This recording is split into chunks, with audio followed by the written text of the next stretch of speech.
global namaste to all the beautiful souls across the world. How wonderful it is to be here for the Hindu Forum of Europe online session to mark the World Environment Day that was on the 5th of June. The foods we eat, the air we breathe, the water we drink, and the climate that makes our planet habitable all come from nature. So let us all come together and pray and pay respect to our Mother Nature. My dear lovely souls, kindly join us for the Gayatri Mantra.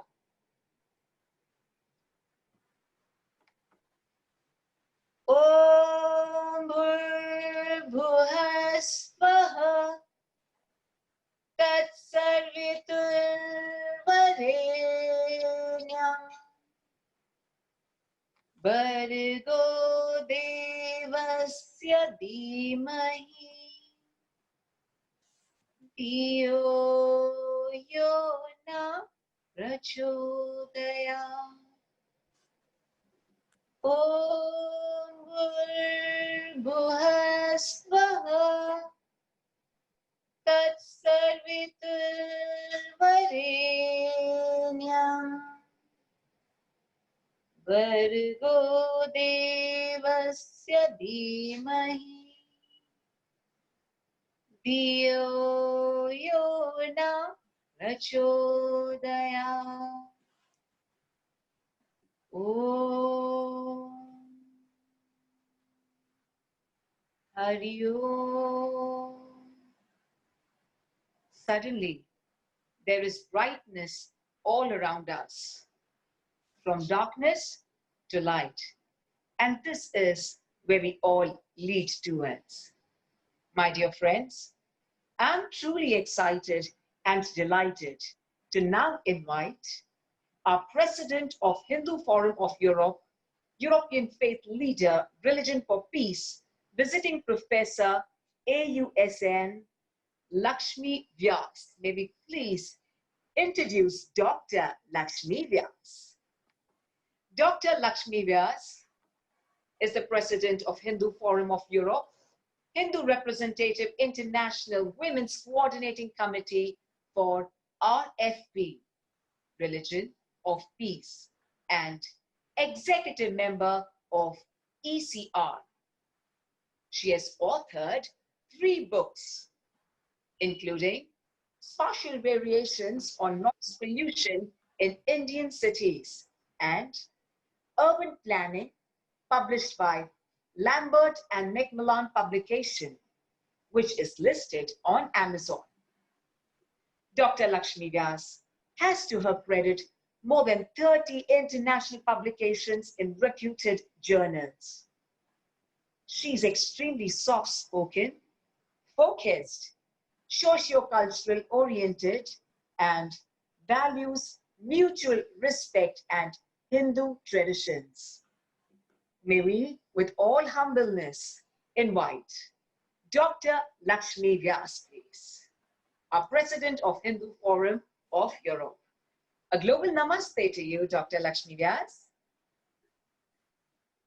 Thank you very much, Simran, for that lovely introduction.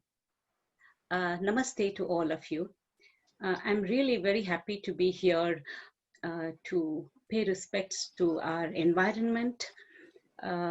This is our one of the finest occasion where we can pay our tributes to the environment. Just before we start my session, once again, can we have a small little prayer as the President of the Hindu Forum of Europe? It's a small one. Om Bhur-Bhuvah Swaha Tatsarviturvarenyam Bhargo Devasya Dhimahi Dhiyo Yona Prachodaya.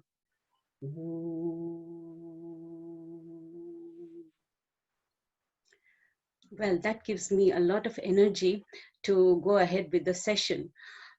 Hindu Forum of Europe is the umbrella organization in Europe with over 2 million Hindu population and more than 14 member organizations from different countries in Europe. All our board members are committed and work through the year to meet the goals and objectives of the organization. Today, we have gathered here to pay our respects and tributes to Mother Earth environment. The theme of the World Environment Day is It's Time for Nature. This particular World Environment Day is very important on account of COVID-19, which has taken a huge toll of life. In a short span of time, COVID-19 or coronavirus has disrupted the world order of normal life. It has come to a standstill due to worldwide lockout. The animal kingdom, especially in cities, get a good respite. Especially the birds, the bees, they freely move around, and the bird migration and the animal encroachments, they present one of the best visual treat to the city dwellers who are visited by rare birds and animals. And as Simran put forward, the air is very clean, the visibility has increased, the mountains which were covered by snow is visible. Similarly, the water in the oceans, the water in the rivers have a dramatic change in their appearance. They are looking much more clean. I mean, it goes to say that these changes, in other words, environment forcibly took its own holiday in many untold ways. We have to respect environment and follow an ethical attitude towards environment if we do not have to face such coronaviruses in future. With these few words, I welcome all of you to this meeting. And we have a good number of speakers from 12 countries. And I'm sure they're all distinguished in their own fields. And kindly put forward the questions in your chat box too. So we will be answering it to all of you. Thank you and namaste. Namaste, and thank you so much, Dr. Lakshmi Vyas. As we all know, that we have no other place to go except our planet Earth. So thank you so much for taking this initiative of saving our environment. Thank you very much, dear Dr. Lakshmi Vyas. And now, may we kindly invite Mr. Nitin Palan, MBE FRC, the founder and chairperson of Golden Tour Foundation, the director of Palan Foundation, and World War I soldiers, and the president of BAPS Charities, and many more prestigious organizations. He's a wonderful person and spreads happiness wherever he goes. It's a great honor for all of us to invite the founder and chairperson of Golden Tour Foundation and the director of Palan Foundation, Mr. Nitin Palan. A wholehearty welcome to you. A global namaste to you. Namaste. Jai Swaminarayan. Om Shanti. What a wonderful occasion. It's a pity we always think of environment as a once a year remembrance or celebration. Looking after environment is not a once a year event. It's the way of life.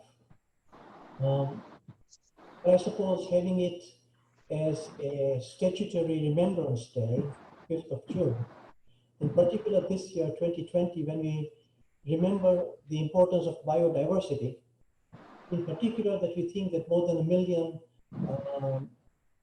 bacteria, plants, flowers, etc. might die this year, and a lot more has died in the past. It's a constant reminder to us that we don't come to Earth as enjoyer of what the Earth has to give to us. It's a reminder to us to say it comes with a sense of responsibility too. In the words of my spiritual master, Pramukh Swami Maharaj and Mahant Swami Maharaj, it's very worthwhile remembering that we all have a lease of life. And in the beginning of the lease of life on earth, we are enjoyers. But towards the end of the lease of the life, or when you are, say, you're 40 or 45 plus over, you should remember that you're no longer an enjoyer. You're also someone with a sense of responsibility. And we should begin to think like we are gardeners in a beautiful garden.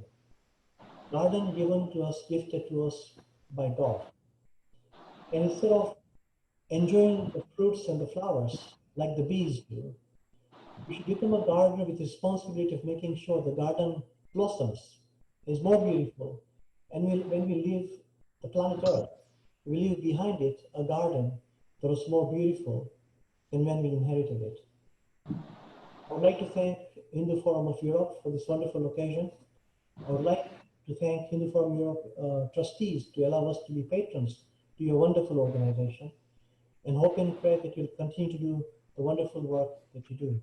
Also, I'd like to thank in particular the Vice President that will be joining us today, Madam McInnes, who is with us today. Very grateful for you to take the time and be with us and to inspire us both with the mask that you wear that tells us a sense of responsibility that we now need to enjoy and fulfill. Namaste, have a good afternoon.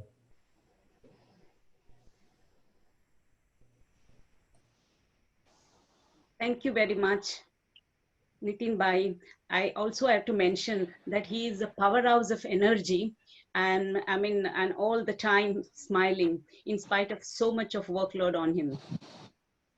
I'm indeed very privileged to introduce Her Highness, the first Vice President of the European Parliament, Miss Mairead McGuinness. She is the first Vice President of European Parliament and represents Midlands Northwest constituency in Ireland. She has the responsibility for Parliament's dialogue with churches, religious associations, or communities, and philosophical or non-philosophical organizations of EU policies and legislative proposals. She is also Vice President with responsibility for North America. Ms. McGuinness is a member of the Parliament Committee on Agriculture, Rural Development, Environment, Public Health and Food Safety, and Constitutional Affairs. Ms. McGuinness has the responsibility of Article 17 in the Parliament, and she is the member of the Parliament of the Environmental Committee. That's one of the reasons why the madam is here, because she is the main person managing the entire environmental department for 28 countries. So I invite you to say a few words and inaugurate our function. Her Highness, Miss McGuinness. Well, thank you. I'm wearing this mask really for two purposes. One is to say to the community who I'm joining, wherever you are, that unfortunately COVID-19 has forced us all to take extraordinary measures. So in my office, I can remove my mask. So I'll do that now. But I do think it's important, particularly as we mark World Environment Day, to reflect on where the world is today in terms of public health and our relationships with nature. And I thank the European Hindu Forum for the opportunity to be part of what is a really important occasion. And maybe because of the pandemic, we are reaching further because we have to and use technology to do that. You've mentioned some of my responsibilities, but I want to say a word first of what happened since the COVID-19 affected so many countries. We were all forced, if you like, to go back home, to be isolated. The noise stopped in our environment. And as you rightly said, President, and our other speakers, that in a way, nature found its place again and found its voice. When I wear this mask, I feel very suffocated. And I think maybe nature has been feeling very suffocated by the way we are living, the way we work, the way we live, and the way we play. And I wanted to tell you what the European Parliament is doing for nature and for the environment, because this is a very crucial time. You know that the pandemic has impacted with many lives lost, and we think of those families who are grieving for their loved ones and those communities. And that's really important to honour and reflect those people today. But it's had a huge impact across our economies. And while we might imagine that the focus would be more on the economic, in fact, in Europe, we are not divorcing the economic from the environment. So we are looking at acknowledging and honouring our commitments on climate change to be climate neutral by 2050. It's a very big ambition, and it means that we must act now in order to achieve that. We have also, in recent weeks, seen the launch of two important strategies. One, the Farm to Fork strategy, and the second, the biodiversity strategy. And what all of these elements are doing is bringing it together so that, in a way, our work on agriculture, on environment, on food, are linked with our climate ambitions. And it is trying to get Europe, but indeed the world, back to a better place. So in biodiversity, we know that we are losing many species. I think that our citizens are now more aware of the importance of biodiversity, because they are, where there is an abundance, they're noticing bird song, they're noticing butterflies, they're noticing bees. Where they're absent, people are also noticing and beginning to try and do things in their own lives to help nature, to help Mother Nature revive itself. And that is having an impact. So a big strategy for the future, and it will impact not just on the farming and those who use land, but everyone in urban and in rural areas. I think our very ambitious Farm to Fork strategy is very complex but important. It's trying to make the link between what we as consumers do and the food supply chain, and how we can, if you like, restore the earth, restore our soils so that they can produce more. We're also trying to encourage farmers to use less agrochemicals and to think about the impact that they have on the environment. And all of these are big challenges, because I think when we mark World Environment Day, we do it with a sense of fear, but also with a sense of hope that we can change the way we live, work and play, and we can be in harmony with nature. But when you're trying to change people's way of life or change their attitude, it can take some time. And we can do it by way of persuasion, or we can do it by way of law. And I think we need both, but we need, in a way, to encourage and support people on this transition. So for our farming community, we have to help and support them, while also saying to them that some practices are not acceptable. For citizens, we need to understand the value of our food, because we perhaps don't realize that many people around the globe do not have access to safe food, or indeed safe drinking water. Those of us who enjoy that are very privileged, but we must, if you like, respect what we have. And perhaps we should place a higher value, and indeed a higher price, on those gifts that come to us by way of the food supply chain. I was very happy last December that I was joined by the religious and the humanists across Europe on this big discussion, on this debate about your role when it comes to environmental issues. And I think that all religions and humanists have at their hearts the idea that man and nature are one, that we cannot live without the other, and therefore we have a duty to respect Mother Nature and to try and enhance and make sure that we hand on the world in a better way than we came into the world. And that we are not here to take everything from nature and the world, but we're here to make sure that nature flourishes. So my job is to do many of those things. I'm directly involved in many of the files. I hope that my few words of encouragement will help your discussion on the global level as it's taking place today. And in my office, as I've said at the outset, I do not need to wear my mask. But as I leave you for your discussions, I'm afraid that this mask will become a symbol.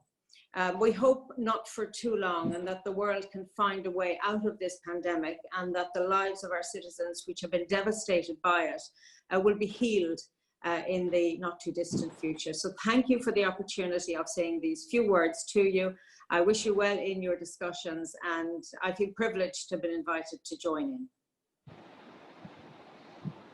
Thank you very much, Madam. It was a very enlightening lecture. As you rightly mentioned, the biodiversity strategy will definitely restore the environment in the long run. And whatever challenges are there, I'm sure we can all work together, and look forward to working with you in this field. And thank you very much once again for accepting the invitation. And thank you. Thank you. The next speaker is Swami Rameshwarananda Giriji.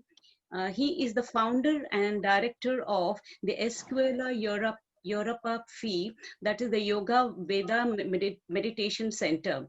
He is the senior advisor to the Federation of Hindu de España. He is also the vice president of Environmental Foundation and a co-founder and secretary of the Transcendence International Interreligious Forum.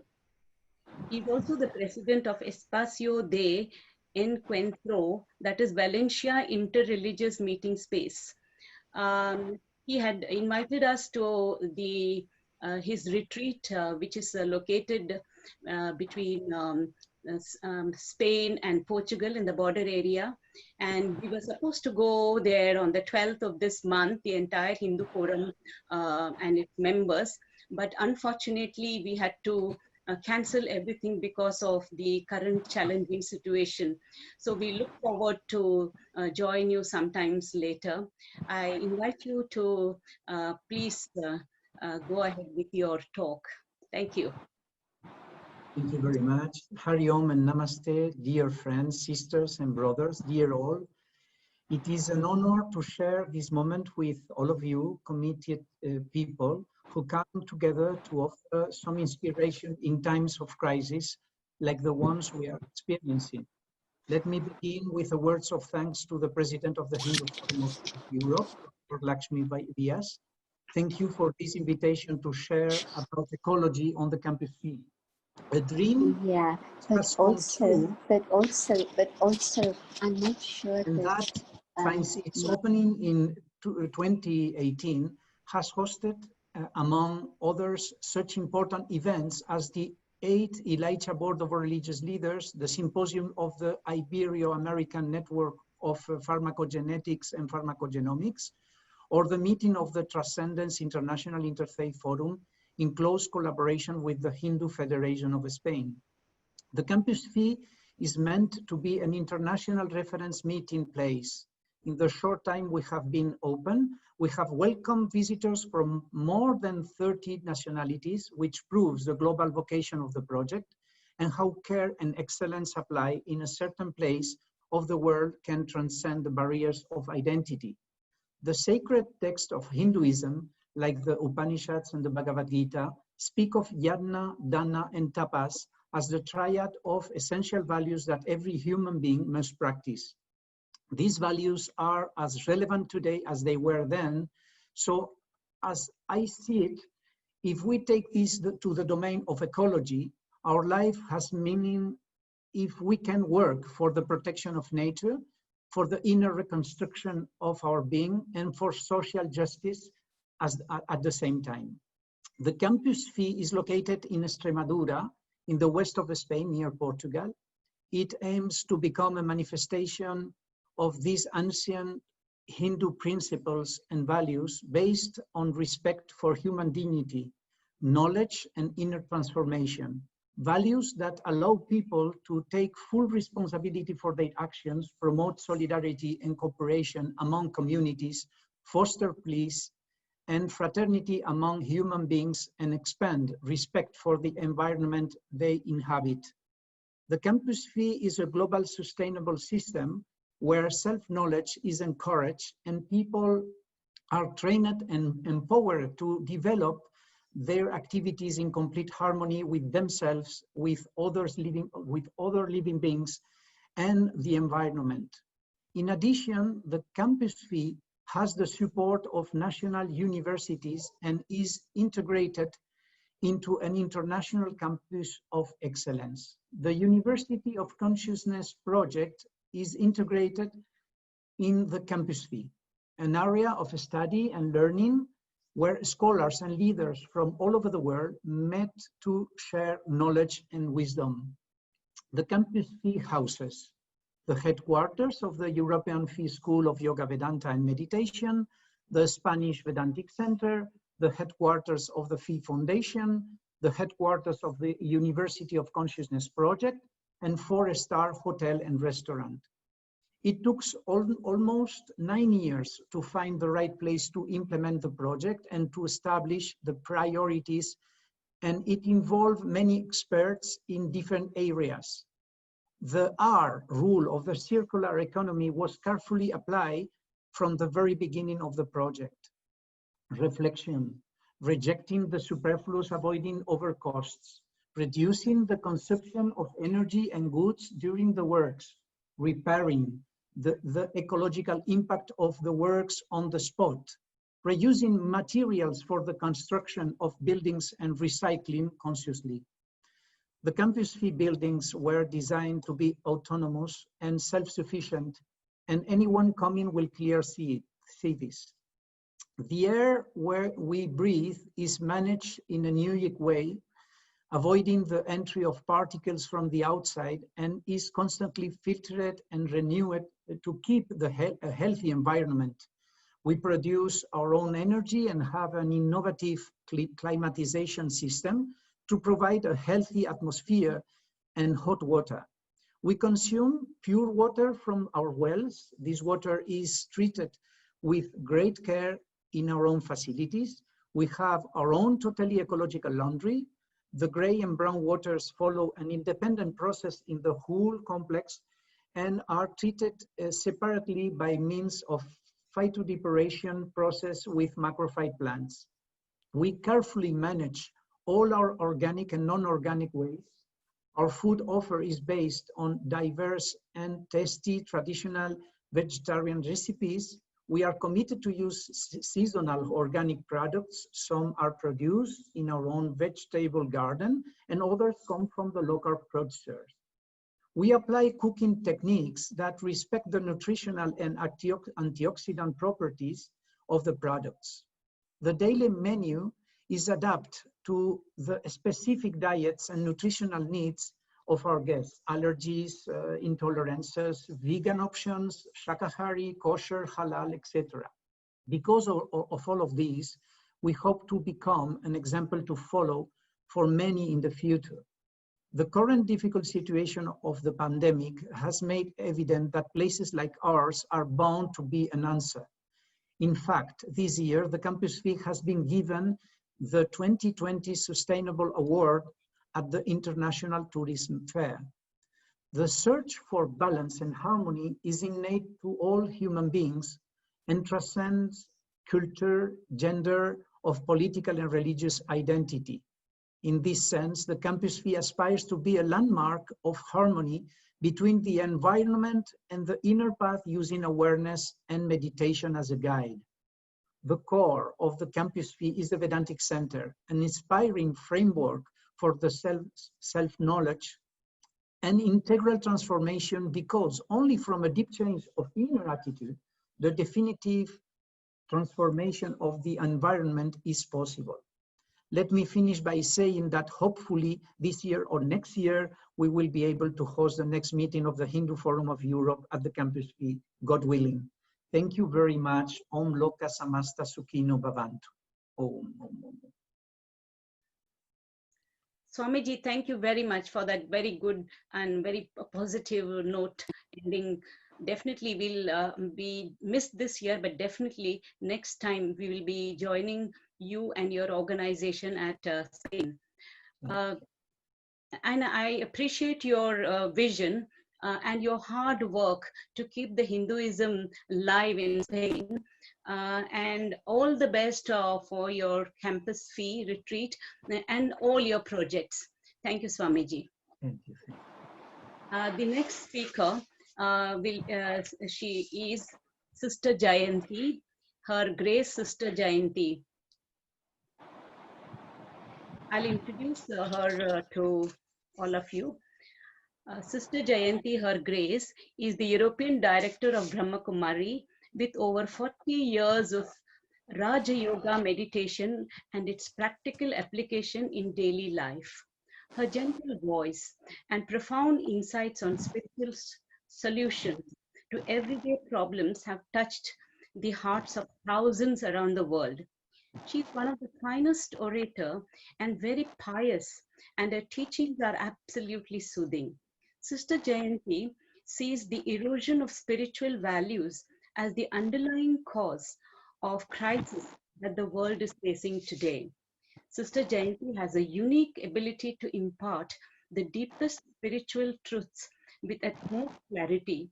Her prominent lecture themes have included health, education, racial harmony, women's needs, religions of the world, sustainability, peace, and international relations, all of which have generated a lot of media interest.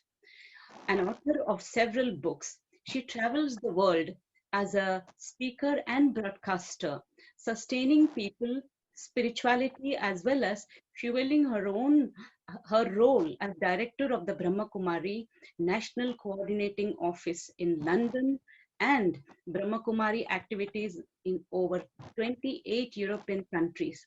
She is recipient of several awards. And one of the most important one is the Bharat Gaurav Awards from India, which she has been receiving for several years now. Namaste, Sister Namaste. Jayanti. Namaste. It's a pleasure to join you.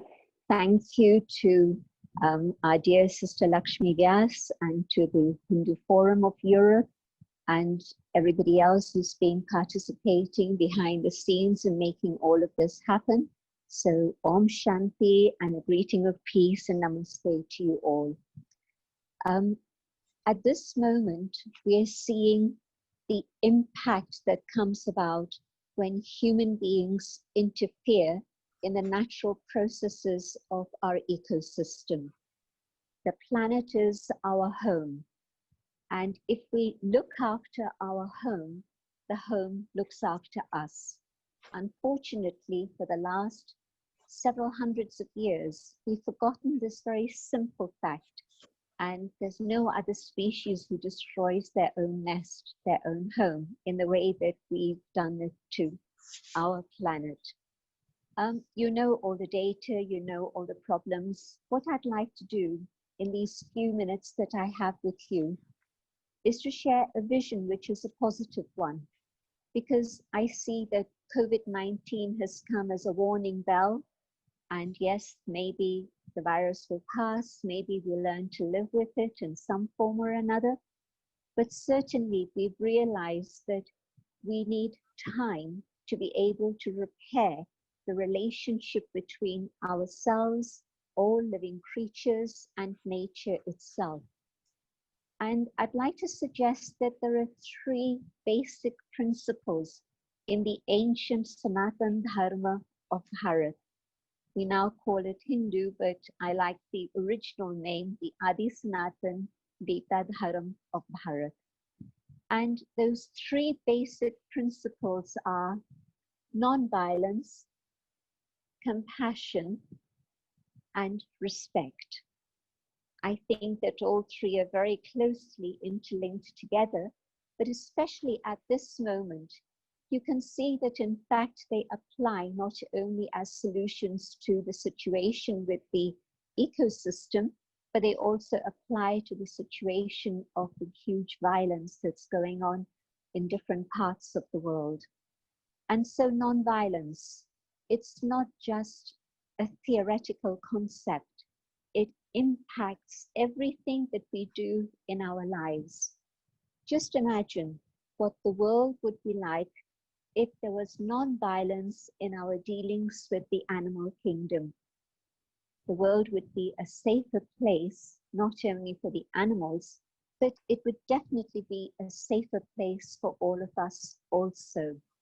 Mahatma Gandhi had said that only when humans begin to be aware of the impact of non-violence and causing no harm to other forms of life, and is able to live in peace with other forms of life, can there be peace in the world. And I believe this is absolutely true today. In fact, not only peace amongst human beings or peace between humans and animals, but also when we learn to live peacefully on the earth, then peace will return to earth also. Otherwise, we're moving in the wrong direction totally. And so a very simple thing, it's not a big deal actually, just to go back to nature and to change our diet to plant-based diet, to change our drinking habits to plant-based drinks. I think this would have such a huge impact on nature and would restore a huge balance, not only with nature, but it would totally reduce our carbon footprint. So I think that it is said that non-violence is one of the highest ideals of human life. But I think it's also the simplest. Why? Because violence is not part of human nature. Kindness, compassion, love, peace, these are the original qualities that are within human beings. We just have to have that time of silence to go inside, reflect and connect with ourselves, and be able to share this then in our actions. Compassion, I think compassion again is part of human nature. It's our original state of being, and it's considered to be the highest act of charity. And so compassion, when we look at the world around us, whether it's human beings or whether it's animals or whether it's nature, what happened to my compassion for nature and my respect for nature? Somewhere along the line, human ego took over, and I thought I could just take and take and take, forgetting that everything that we have actually has originated from nature. If I have wealth of land, it's the earth, it's the soil. I didn't bring it with me, and I can't mark it and say this is mine, but that's what human beings are trying to do. The air, the water, the earth, the plants, even today, at what we would describe as one of the darkest periods of human history, Kali Yuga, the Iron Age, the age of darkness. At this point, I would say that Earth is still sharing its abundance with us. Europe is filled with the sweet fruits of summer. India is filled with the fragrance of mangoes. And all of this whilst we have just simply behaved with violence and aggression and greed against nature, just simply taking rather than thinking, there's something that I need to give back to nature also. And it might not be anything physical. It might simply be my thoughts of respect and gratitude and love. And so I would suggest that if today we think about these original qualities of the soul and universal aspects of the Sanatan Dharma, then I think we can change our carbon footprint and we can move forward into a new reality. I think that human beings have wonderful dreams and visions, and maybe through lockdown everywhere in the world, you've been able to have time for yourself, time for reflection. And I hope that this has been part of your reflection, that it's now time to give something back to nature, to support nature. So I think I'm filled with a lot of gratitude for nature, but also for the Hindu Forum for having organized this. Many, many thanks and namaste. Om Shanti. Thank you very much, Sister Jayanti. It was such a soothing talk. I could hear for hours together, so soothing. And the three basic principles you mentioned, that is non-violence, compassion, and respect, they definitely play an important role in the current, in facing the current challenges. One leads to the other, and the compassion and the respect definitely will put the entire, people back to the normal track. And once again, thank you very much. You've taken a time out of your busy schedule. Thank you. The next speaker is going to be Swamini Hamsa Nandagiri. She's from Italy. Are you there? Yes. Yes, I'm here. Can you hear me? Yes. Welcome. Welcome, Swamini ji. Swamini is the Vice President of Italian Hindu Union located at Genoa. Genoa is one of the finest places in Italy and Europe. The ashram is located at a beautiful, serene place and also at a good altitude. And there are quite a few Hindu temples there. And all the people who manage these temples, they're all Italians, and a lot of them speak a good Tamil, and they have adapted to the Tamil culture, like Bharatnatyam, Kuchipudi, Mohiniyattam, etc. Swamini is very hardworking. She liaises with the Hindus, the parliament, and with and manages the entire Giona complex all by herself and her inmates. Swamini also represents the Italian Parliament as an Hindu representative. And I invite you to enlighten us. Thank you. Thank you. Thank you very much for kind words. Namaskar. Namaskar. Om Shri Gurubhyo Namaha. I would like to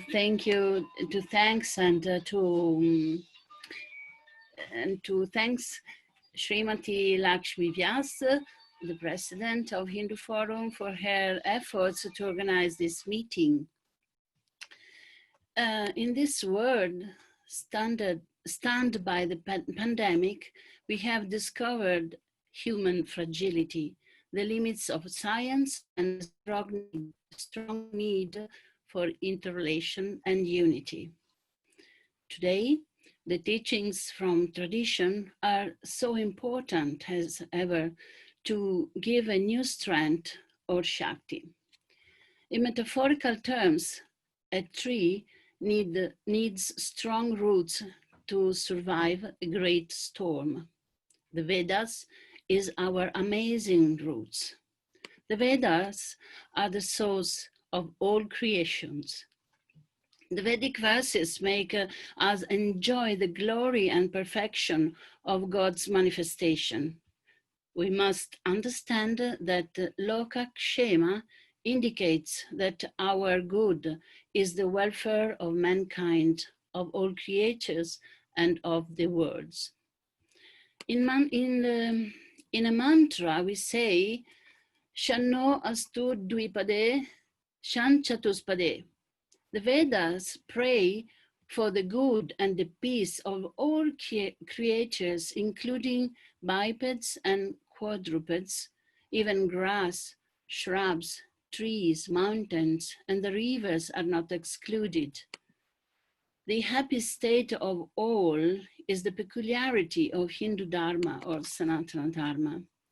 Everything is sacred, from Brahma to the blade of grass is the condition of being. Brahmadi Stamba Prayanta. This concept contains a deep respect for environment and ecology. The poets of Veda repeat again and again and reminding us the conflict that takes place inside of all us, the constant struggle between light and darkness, between truth, satya, and asatya, between himsa and ahimsa, between knowledge and ignorance. I would like to underline the importance of developing of a peaceful relationship with nature. The rishis in the forest living condition perceived that the truth is universal, that absolute isolation is impossible in life, and that the only way to reach truth is to be in balance, in harmony with nature. The rishis transmitted that the realization of harmony between man's spirit and the spirit of the world.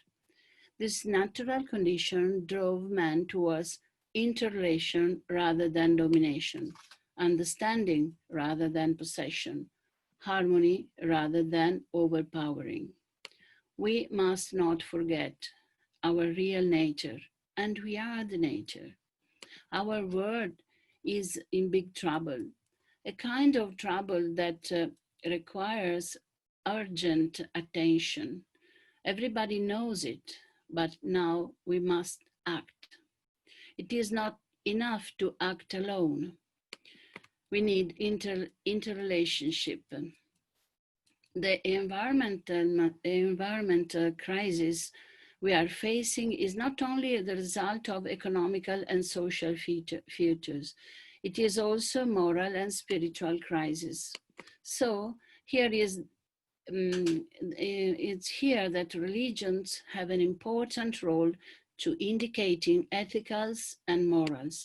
Religion is not enough alone, and science is not opposed to religion.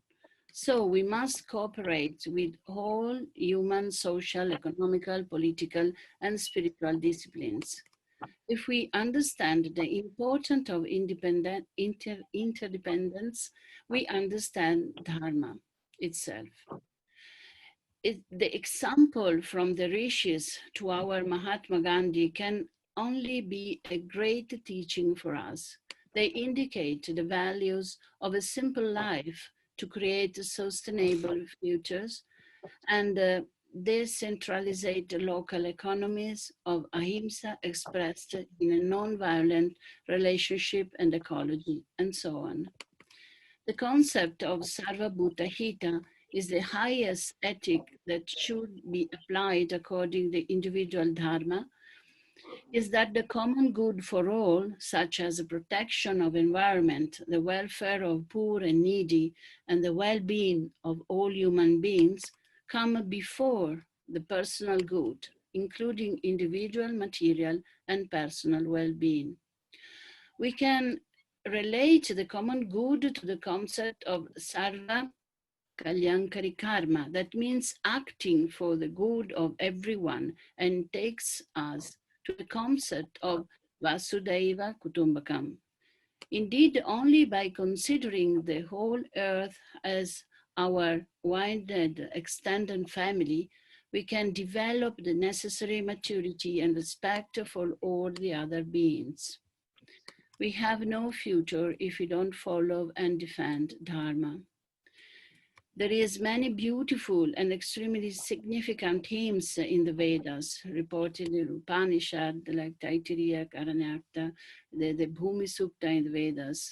Peace is invoked not only among men, but among all living beings. I would like to conclude with the same concept expressed in the following prayers to Goddess Durga in Durga Saptasati.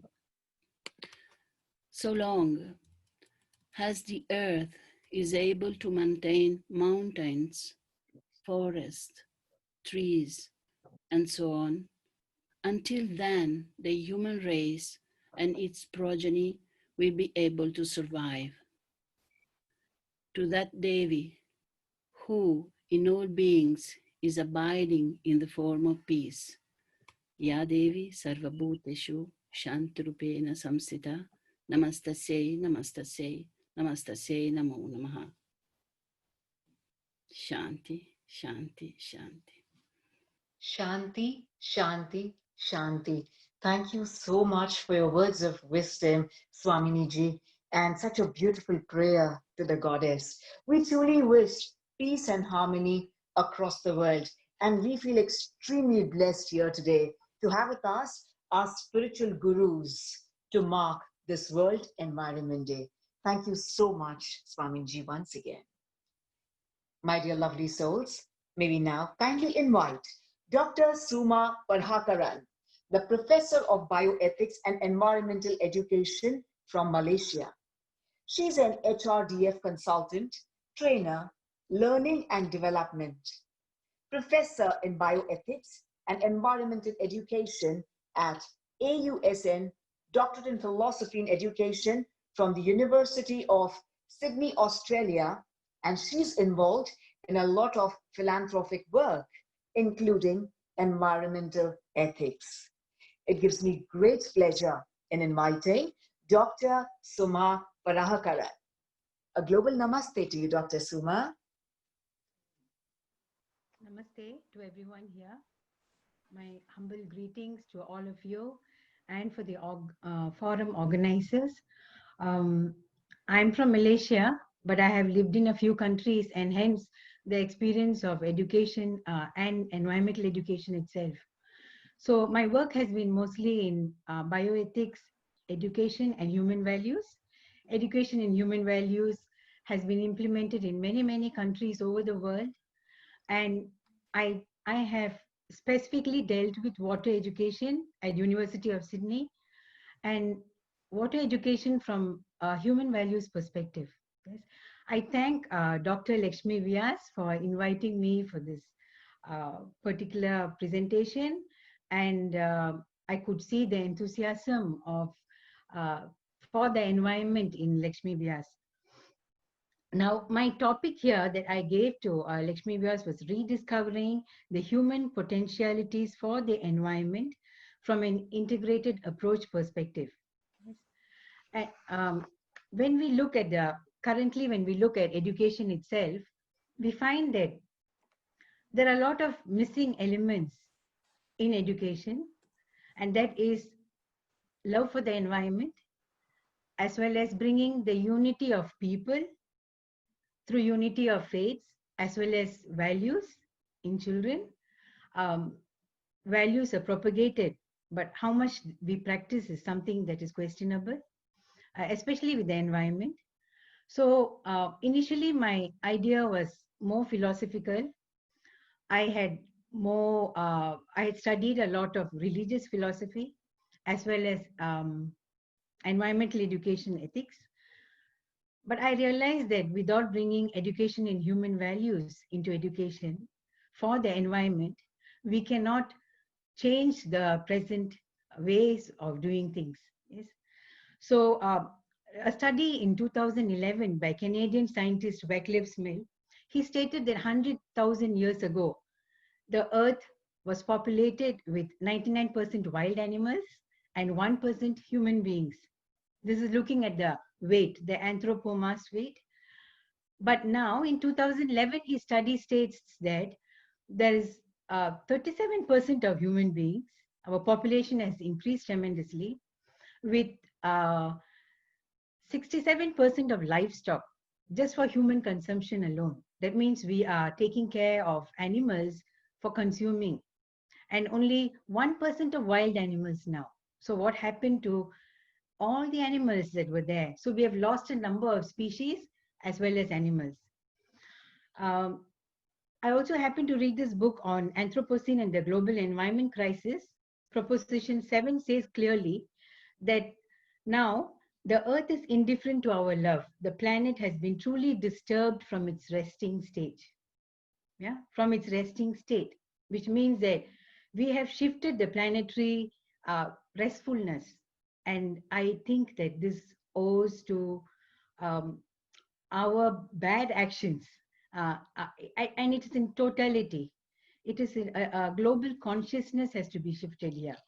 And if we do not act quickly, especially with education, with the youth and the children of the future, we may not see a change. And I think education is a very important forum to bring this in. So I proposed a model from Thailand.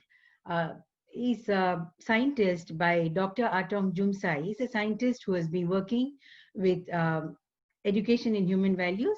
So I was there in Thailand for 7 years, and I watched the growth of children, especially in increasing the awareness in values towards the environment. I personally conducted interviews with the teachers in 3 of the Southeast Asian countries to find out how much of awareness have they developed through this education in human values for the environment, specifically with water. And the response I got was they saw more unity among people.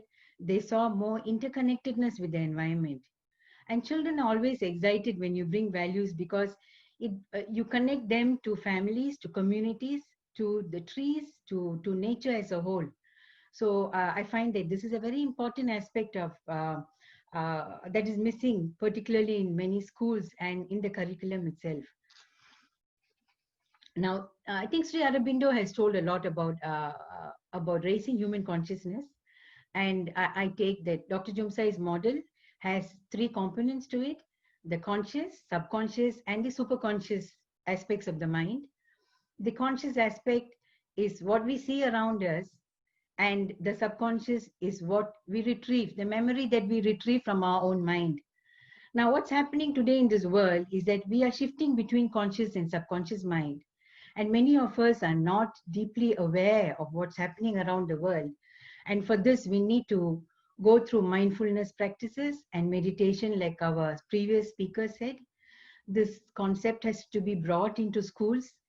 As I researched, I found that many mindfulness practices are now practiced in clinical cases where many people have psychological problems. So I'm not trying to focus more on the negative, but I think that we need to learn that mindfulness practices and meditation is very important for children of the future. Some of the prayer, for example, in that particular school that I was in, they started off their prayers with thanking teachers for teaching, thanking parents for giving them life, and thanking nature for giving them food. So this is something that we need to teach children, and education in human values allows for this kind of intervention in today's curriculum. Now, no one can challenge the idea that meditation and mindfulness practice doesn't help, because now with COVID-19, we saw how the world has changed. We were caught in our own homes, and we had to be in silence, in the sense that we could not disturb the environment. So there is no more thinking that we can use the environment for supplies and treating it as a resource. It has to be treated with love, respect, and also with so much of care before we destroy the environment. I need to bring in a very important issue about wildlife trade. And I took the data. Just a few examples to tell you, and it's just the tip of the iceberg. Today, wildlife trade has destroyed a lot of the animal life in the forest. 240 tons of turtle are exported out of Vietnam, butterflies from Malaysia, seahorses from Thailand, reptiles, mammals, and birds from Indonesia, bats and bushmeat eaten by the poor and sold by the poor, just for food. So we are dealing with a number of events here. It is just not poverty, it's also climate change, it's also deforestation, and religion has some answers, but we need to balance it with science as well, because we saw how religious events also had increased the number of COVID cases. So I think that we need to learn from all the aspects of science to bring heightened awareness to religious teachings itself. Because we see that religion is not accepted in many schools in the curriculum. This is something that I think we need to emphasize. As an educator and being in 3 countries, I realized that the easiest way is to bring education in human values into the curriculum. Now, UNESCO reported the reasons for climate change, and one of the main causes for climate change itself is because of gas, the emissions of gas. And global emissions, they say, will reduce by 51.48 gigatons by 2050. 51.48 gigatons. And you know what is the ultimate solution they found out for this? It is to do with population.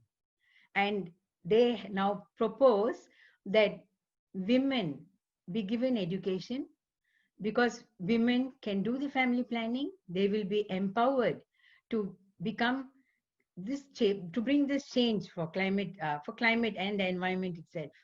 So ultimately, we also have to deal with poverty and with population, yeah? If we need to bring the change into this world. So looking at Dr. Jumsai's model, He speaks about 5 values: love, truth, right conduct, peace, and non-violence. The earlier speaker touched on some of these values. Now, right conduct will bring discrimination and sense of analysis in children, because once you know that you have to love the environment, now how do I act with the environment? What are the bioethical propositions I can take now with the environment? What are the ethical conducts that I can deal with environment? And I have to thank Dr. Daryl Macer from American University of Sovereign Nations, where I'm attached to, and I'm a visiting professor there, because he enlarged this vision for us. And I thank all of you now for being a part of this and also listening to me. Thank you very much. Very much. Thank you very much, Dr. Suma, for your experience and for sharing with us that how important mindfulness for educators, especially at this point of time, it's all the more important, and how, you know, schools and colleges should inculcate love for the environment, values for children, as well as prayers and meditation. That was quite an insightful presentation. Thank you so much once again, Dr. Suma. Well, our lovely souls, may we please kindly now invite Swami Amarananda. Swami Amarananda is the director of Center Vedanta of Geneva, Switzerland. Authored several books on nature and relations with humans. He is the follower of Ramakrishna and has contributed immensely to promote his ideas and thoughts in France and Switzerland. We are truly blessed to have with us Swami Amarananda. A global namaste to you, Swami. Namaste. Namaste to the learned speakers. Yes, Sumaji's talk has impressed me much. She's a very learned lady. Now, when I talk to you, first I think this is environment. Talk on environment. The lines from Saptashati comes to my mind. That saying it is your stuti, a kind of hymn. Adhara bhuta jagatastameka mahishwarupena jatasthitasi, etc. So Mother God, she is there to support us, and she's appearing before us as the earth. And the hymn continues that you are entertaining us with water, and you yourself the water. So this is the things which I think, you see, environment in a very spiritual way. This is in Hindu thought. Various speakers have told us about it. The Upanishads again and again say about it, that the whole universe is divine. That is what Vedanta finally says, Sarvam Kalvidam Brahma. So now Hindus themselves have to be re-educated about the religion, about the vision, etc. And what is important for ordinary people to have a kind of upasana, a kind of going to your core, you see, the meditation. That means gathering of the thoughts instead of scattering. So thereby we become a little spiritual every day. And when we become spiritual, then you can act on the environment. For the Hindus, environment is a very big thing, because environment means whatever surrounds us is our environment. And whatever surrounds us, if you take the Hindu view, the core of us is the innermost essence of us. So all the 5 sheaths and the physical universe and the psychical universe around us, they form this. There are many things, you see, which cannot be, there are many kinds of I remember one saying of Sri Ramakrishna. It was addressed to Mr. Krishnadas Pal. he said that you are saying that the duty of man is to do good to the universe. Do you understand what the universe is? You see, it is thousands and thousands of universes are there. So there is much more which our senses can see, etc. Anyhow, now we all know that successive industrial revolutions, they have, you see, taken the much of the environment from us. It is acknowledged, everyone sees that. But today, for example, you see, there's a line in an essay by Mr. Welser. He says, everything could be different. And he has these lines in that. We are engaged in an experiment that is certain to fail. The gigantic experiment is running worldwide and is based on the hypothesis that unlimited growth is possible on a limited planet. You see, that is, you see, many of us have touched this point. Now, I remember Thoreau today, you see, who tried to show us that the Schumacher slogan, small is good. He lived a frugal life for 2 years. You see, so the sage come scientist of India, P.C. Ray, who himself was, you say, is a great man. He did many things for the environment, and his life was frugal. And Mahatma Gandhi, of course. But when you are frowning upon science and technology for this degradation which has come to us, there is a hope I find in Mr. Rifkin's book, which has, you see, has given up some hope. He says that in all industrial revolutions, there are 3 things. One is the energy, another is the manner of transport, and the third thing is the communication.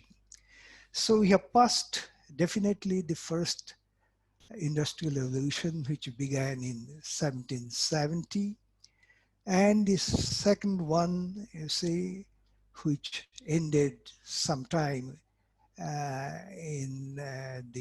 sometime, I should say, the first half of last century. And now we are inside your third revolution, where he says this renewable energy, autonomous vehicles, and internet, they will say, and internet is not in the ordinary sense. He's talking about Internet of Things, IoT. By internet, you are connecting everything. You see, your homes, cars, our objects, you see, all are connected. You see, this is a vision. This is not, you see, is yet at hand. This is a vision. And this renewable energy can be efficient enough to distribute energy in real time as needed. Logistics and transport can become more fluid and cost effective, and our homes will be both autonomous and interconnected. You see, he says that in the modern days, what has happened, this due to fossil industries, we have, and the railways and the highways, we have concentrated development here and there. It is not distributed, and this concentrated development has created big slums, you see. So that is, you see, but this kind of thing will, he says, that if we can do it, that we bring into being this IoT, Internet of Things, it will change the whole pattern. 96 years ago, Gandhiji wrote in Young India, what I object to is the craze for machinery, not machinery as such. The craze is for what they call labor-saving machinery. Men go on saving labor till thousands are without work and thrown on the streets to die of starvation.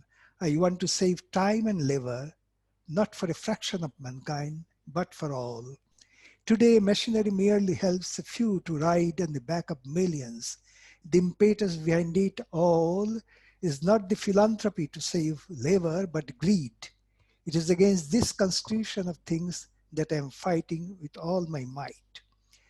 Now, my point is that, you see, Gandhiji was, you see, scary about big plants, etc., etc., even about India's dams, you see. But we should take another view. See, if Rifkin's ideas have been sponsored by the European Parliament, and even it is said that the Chinese Prime Minister has been impressed by reading his book. So if that happens, that is a hope.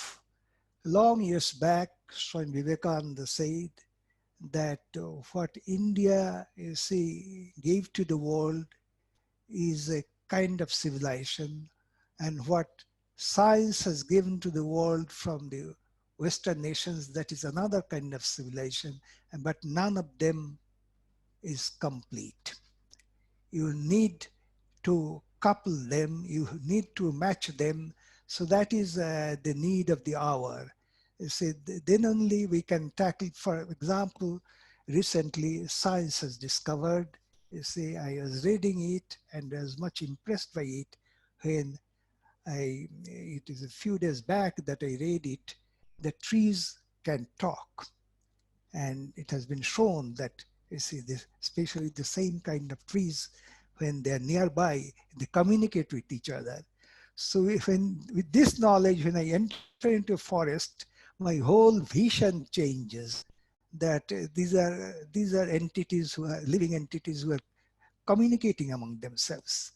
So you see, we need science, but we need much more the spirituality, because spirituality, it is man who can act upon the environment, and man has to prepare himself by gathering his thoughts, by becoming peaceful, by, you see, as they have mentioned, that non-violence, etc., etc. Now I remember the words of the saint who was the Vijayanagar Prime Minister and who later on became a saint. Now he said that the big list of virtues beginning, you see, in the 12th chapter of the Gita, Adrishta, Sarvabhutanam, etc., almost 30 virtues are listed there. He says that if Utpannatma Prabodasya Hadrishta Tridayoguna Ayatnad Bhavanti Te Nate Sadhunarupina, when you are gaining spiritual knowledge, then these virtues, for them, you have not to strive to achieve them. They come to you very easily, spontaneously. Om Shanti Shanti Shanti. Hari Om Tat Sat. My special thanks to Lakshmi ji for arranging this. Humble thanks to Swami Amarananda.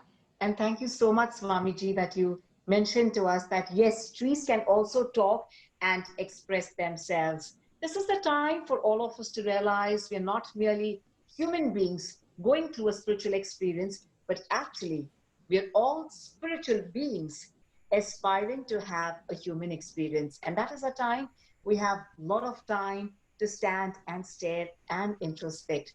Our humble thanks once again to Swami Amaranandaji. Thank you so much, Swami Amaranandaji.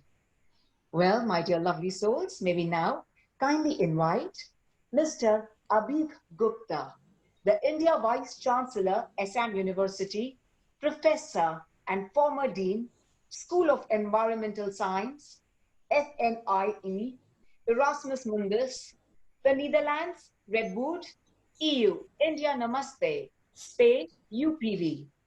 He's a very good writer, and his presentation skills are truly exceptional, may we kindly now request and invite Mr. Abhi Gupta to kindly be here with us. Namaste to you, Mr. Abhi Gupta, sir. Namaste, namaste. Thank you very much.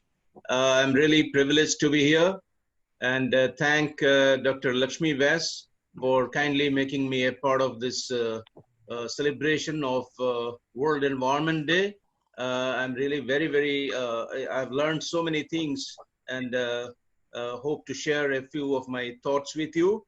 And since this is on the World Environment Day, this year's theme is biodiversity. And so therefore, I would just like to talk a few things about biodiversity and how we stand vis-a-vis biodiversity today. And also perhaps I look at this theme as a kind of a call to remind us that yes, we do share this planet with millions of other species. We tend to forget that sometimes, because we only think about this biodiversity, the plants, the animals, for their use value. When we need them, we use them, and maybe we forget after eating them or you know, taking the parts that we need from them. We just don't give any value to them, real value, not the intrinsic value.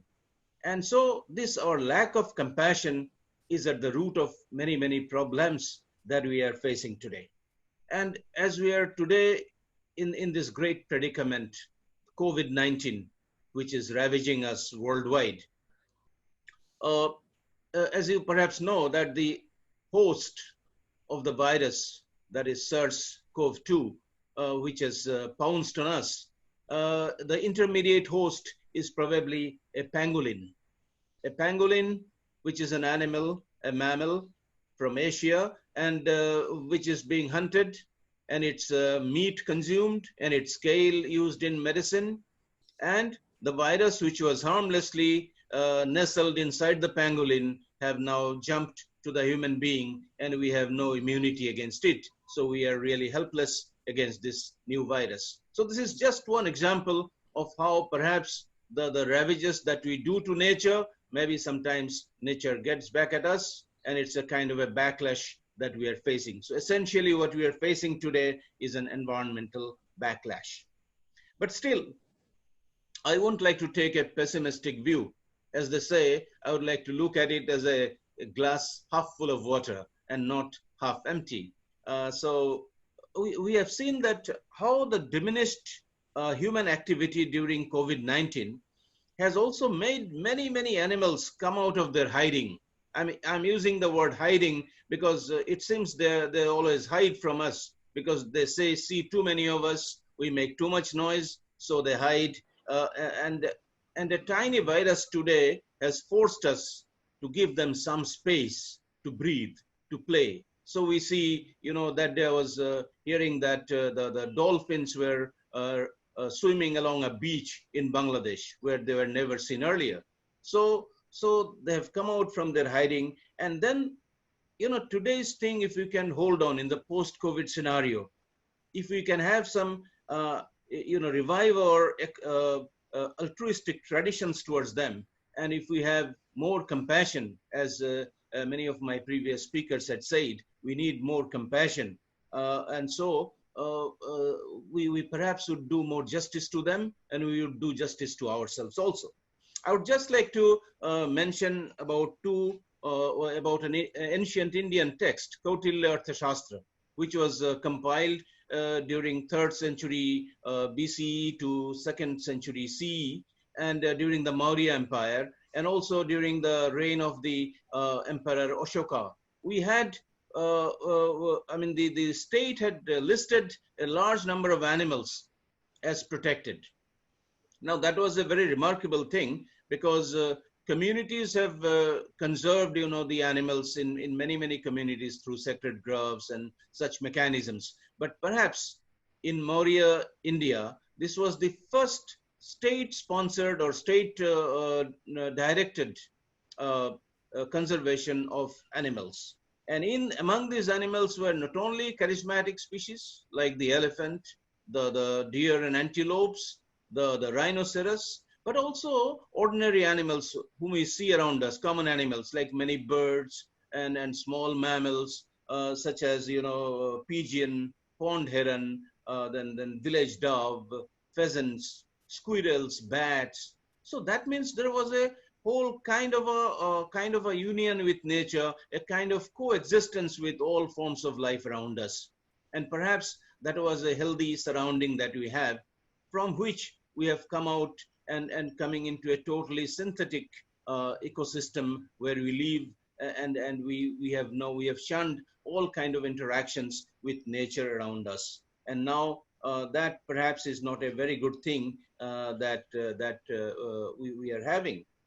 And if we look at today's condition, even in India, from that kind of a compassionate situation, we have now come to a state where the horn of rhinoceros is dehorned every year. Every year, so many rhinoceros are killed in India, in Nepal, in Africa. Why? Just to cut their horn. Sometimes they're left just like that, and the horn is cut.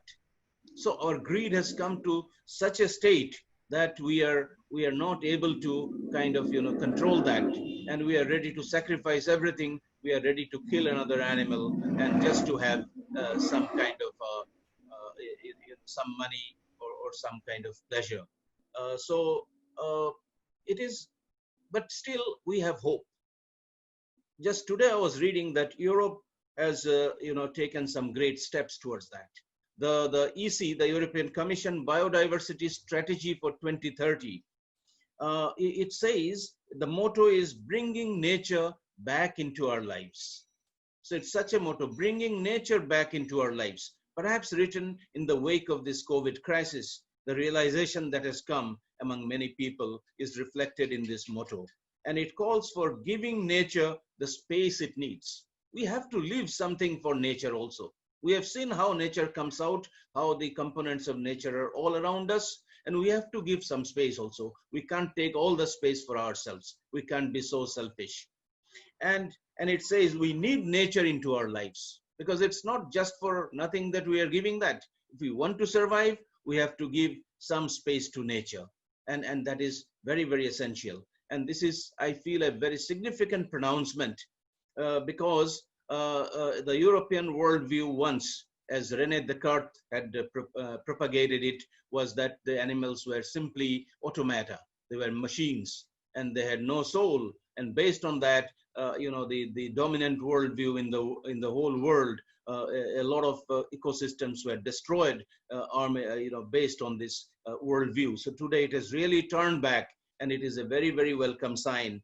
But it's also a bad sign that in India, where we had such compassionate traditions towards the wildlife, we are now having a lot of destruction sometimes. So I think everywhere we have to turn back, and we have to have a paradigm shift, a new culture, a new consciousness.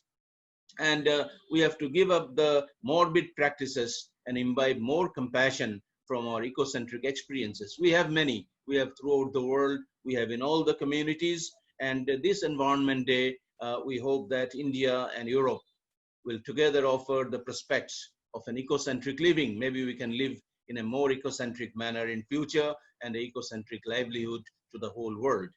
So I thank you all for your patience and for allowing me to share my thoughts with all of you. I thank again Dr. Lakshmi Vyas, and I hope that my association with you, the Hindu Forum of Europe, keeps growing. Thank you so much.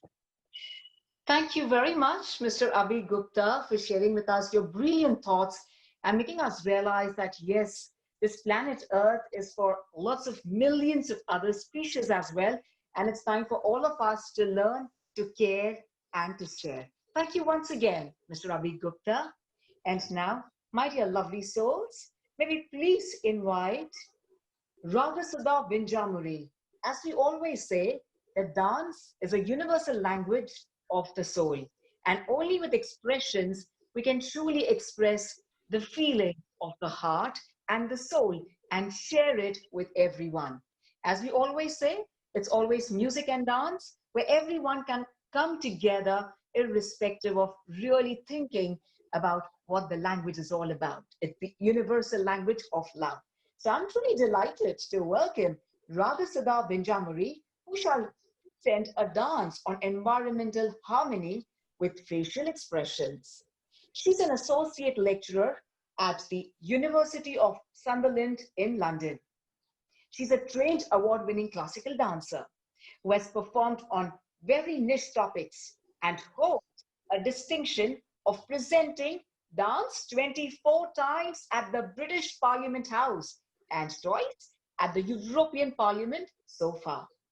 Her name has been included in the Limca Book of World Records 2018 edition in the Performing Arts chapter. She has established Sanskriti Center for Cultural Excellence to impart dance training and also carries research into lesser seen rare tribal dances of India. We are extremely happy and honored to have with us Radhasudha Vinjamuri with her amazing dance and expressions. Namaste. Namaste, everyone. I'm humbled to share a platform with all the esteemed speakers. I've been listening to them, and it's really a privilege for me to share my bit of knowledge with the audiences as well as the speakers who are there online at the moment. I have picked up Mantra Pushpam from Yajurveda. Lakshmi ji said I need to do something in 5 minutes time, so that is a very short piece that I could pick up. Basically as an obeisance to Panchabhutas, to all the elements of nature. And the interpretation of it could be the water, the source of life, which is also the foundation of the entire universe. It is there everywhere. So as long as one realizes there is water in fire, on the moon, in the sky, in the clouds, in the wind, there is water everywhere, and of course vice versa. It talks about the interconnectedness and interdependence on each other. And this is the knowledge. Ya evam Veda. So this is the knowledge. This is the realization we should have. This is the realization. Something above everything. So this is the realization. This is the realization. So because this repeats every time in the hymn, Ya evam Veda. So this is the truth that we all have to realize. And the one who realizes that there is water everywhere and then there is this interconnectedness with the elements of nature, he is the one who is wiser. So this is what I wanted to actually express through my Abhinaya, because there is a space constraint. I will do whatever best I can. So let me just see where my hands won't be cut or, okay. So I think this is fine. I'll try not to move. So not the typical, the bending and the sitting, and probably I'll have to avoid that. And I would like to start with the Mantra Pushpam from Yajurveda.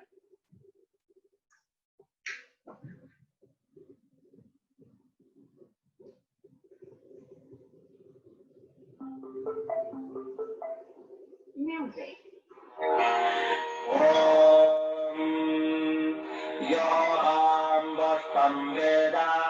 Pushpavan Prajavahan Vashaman Bhavate Chandrama va apam pushpam Pushpavan Prajavahan Vashaman Bhavati Ya evam Veda Yopamayatanam Veda Ayatanavan Bhavati Agnirva apamayatanam Ayatanavan Bhavati Yogmerayatanam Veda Ayatanavan Bhavati Apova Agyerayatanam Ayatanavan Bhavati Ya evam Veda Yopamayatanam Veda Ayatanavan Bhavati Vayurva apamayatanam Ayatanavan Bhavati Yo Vayorayatanam Veda Ayatanavan Bhavati Apo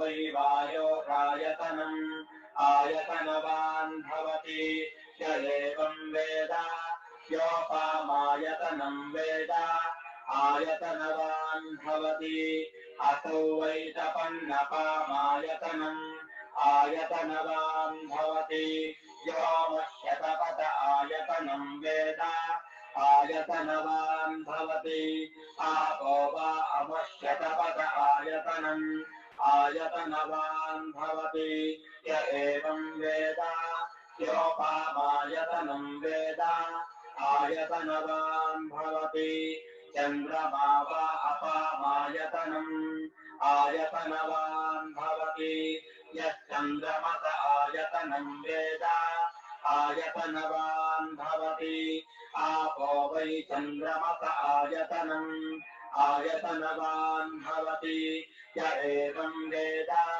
योपामायतनं वेद आयतनवान् भवति नक्षत्राणि वा अपामायतनम् आयतनवान् भवति यो नक्षत्राणामायतनं वेद आयतनवान् भवति आपो वै नक्षत्राणामायतनम् आयतनवान् भवति य एवं वेद योपामायतनं वेद आयतनवान् भवति पर्जन्यो वा अपामायतनम् आयतनवान् भवति यः पर्जन्यस्यायतनं वेद आयतनवान् भवति आपो वै पर्जन्यस्यायतनम् आयतनवान् भवति य एवं वेद योपामायतनं वेद आयतनवान् भवति संवत्सरो वा अपामायतनम् आयतनवान् भवति यत्संवत्सरस्यायतनं वेद आयतनवान् भवति आपो वै संवत्सरस्यायतनम् आयतनवान् भवति य एवं वेद योऽप्सुनावं प्रतिष्ठितां वेद प्रत्येव तिष्ठति राजाधिराजाय प्रपश्य पाहिने नमो वयं वै श्रवणाय कुर्महे समे कामान् कामकामाय मह्यं कामेश्वरो वै श्रवणो ददातु कुबेराय वै श्रवणाय महाराजाय नमः।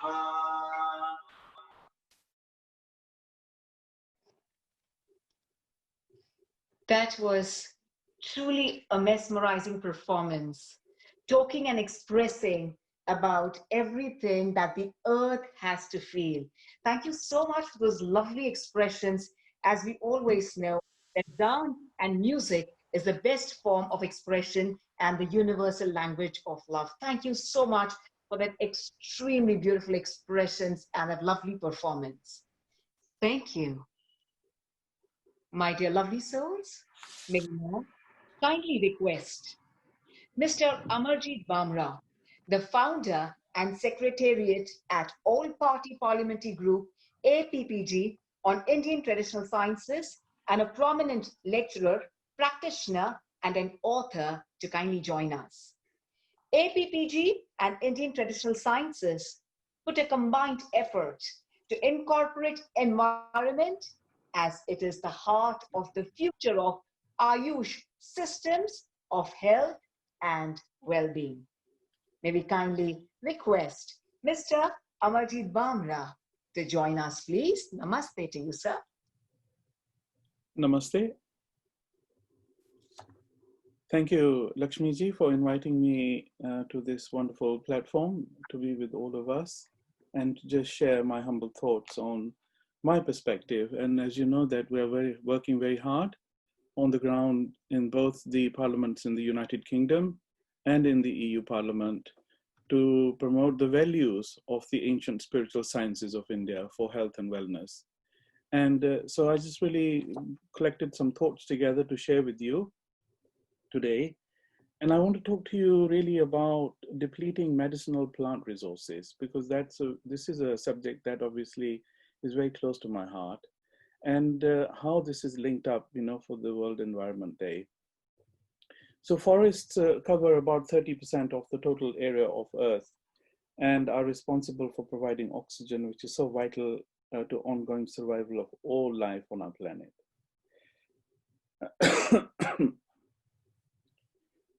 deforestation can take different forms, and different forests and rainforests located around the world are affected differently.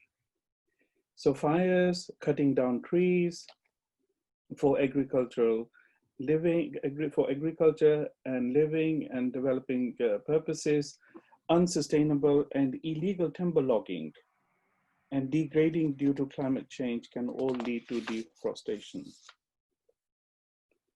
So these causes result in lives of people and animals and livelihood being negatively affected, and also threatens a wide range of plant and animal species. Plants and plant parts are frequently being used due to their medicinal properties. The application of herbal medicines in the treatment, management of several diseases is as old as mankind. So nevertheless, the majority of the world's population solely depends on herbal medicines for treatment and management of health-related issues. I think I read somewhere that 70% of the world population still relies on traditional medicines. So statistics have revealed that approximately 4 billion people worldwide rely, on plants as source of therapy. Apart from being widely accepted, herbal medicines have also proven to be the bedrock of modern medicine. And that's why the world recognizes that Ayurveda is the mother of all traditional medicinal systems.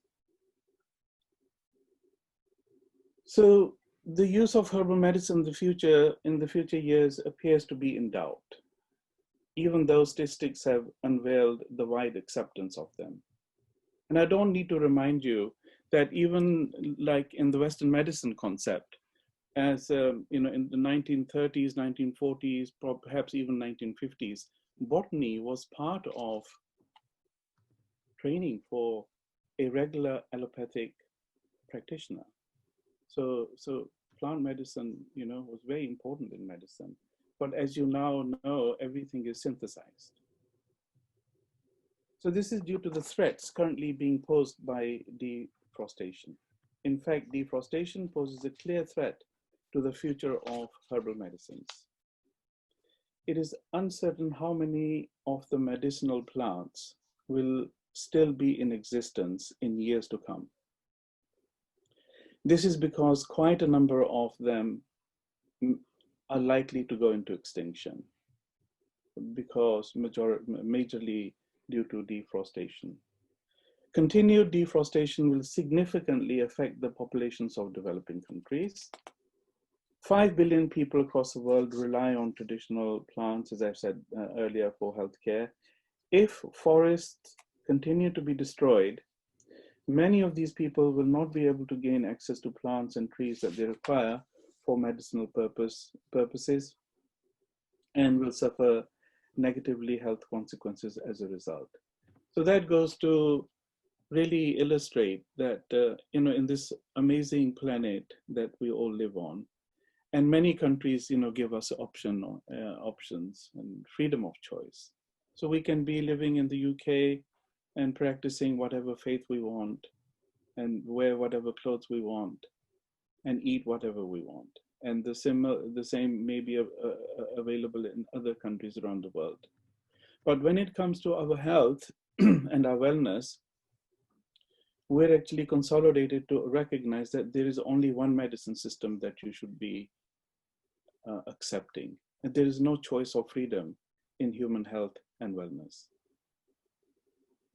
So India, with its enormous natural flora, is considered as the herbium of world and is one of the 12 mega biodiversity countries harboring 2 unique biodiversity hotspots out of 18 hotspots in the world. So destructive harvesting has brought about depletion depletion of medicinal plants. The habitat lost by export of medicinal plants collected from wild sources finally led to severe and irreplaceable loss of genetic stock of many of these species. So, for example, like in Ayurveda, people say that some of the applications that we have in Ayurveda are not totally dependent on herbs, but most of them are. So if we lose that source, how will Ayurveda replace them? There's something to ponder about. And we are in our organization here, the Hindu Forum of Europe and Sanatan Dharam, and we consider that Ayurveda is from the source. It's part of Vedas. So it's necessary to intensify the efforts to conserve and cultivate medicinal plants for prevention and further depletion of herbal wealth in India. So, we have suggested, these points again and again and again. And Lakshmi ji knows this very well. And, she has been attending our meetings in Parliament.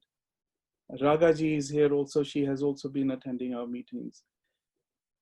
And I just hope that, we just don't talk about these issues today because it happens to be World Environment Day. Every day is World Environment Day. So what we don't want is just to make this thing happen and it's done. And there was somebody from the European Union who spoke, and there were half a dozen Swamijis who spoke and 5-10 other people. But we need to somehow find a way to instill this in the hearts and the minds of our future, the children. How we can make this World Environment Day every day. So we've spoken at times, with governments and policymakers and parliamentarians, that it's worth considering that the government should encourage the traditional methods of conservation of forests by establishment of natural reserves in their original place, and off-site conservation through medicinal plant gardens, artificial regeneration of botanical gardens, creation of medicinal plant gene bank, proper assessment of population size, mapping and biology of threatened plants, to popularize the potential avenue of medicinal plants among the local farmers for their commercial cultivation, to conduct regular training camps for the farmers for cultivation, harvesting, and sustainable utilization.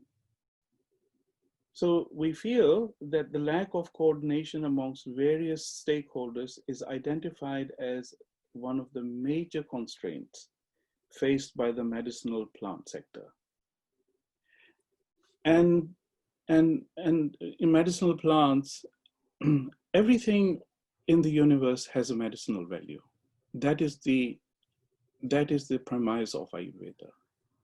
And we all see in our kitchens how many medicinal plants we use, basic things that we use every day, cumin and haldi and so many other condiments. So, really from my perspective, I just wanted to paint and illustrate, the annihilation of something that is absolutely terribly important for this planet and for all its residents. And we must not let this ignore us, because if we do, then we are already we've already set ourselves into a trap where the pharmaceutical industry doesn't really want to care about this. And if they do, they will only care about it if they can make money out of it. So our obligation really is to really focus on this and see how much this earth is losing every day.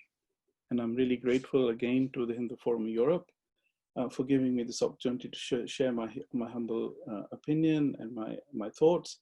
And I hope that on Sunday the 21st of June, as usual, we will be celebrating the International Yoga Day, and hopefully all the team here will be able to join us.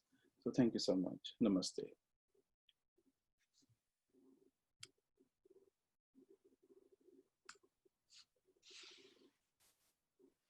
I can't hear you. Lakshmi ji, your microphone needs to be unmuted. Thank you. Lakshmi ji, can you unmute your microphone? Lakshmi ji, you need to unmute your microphone. Thank you.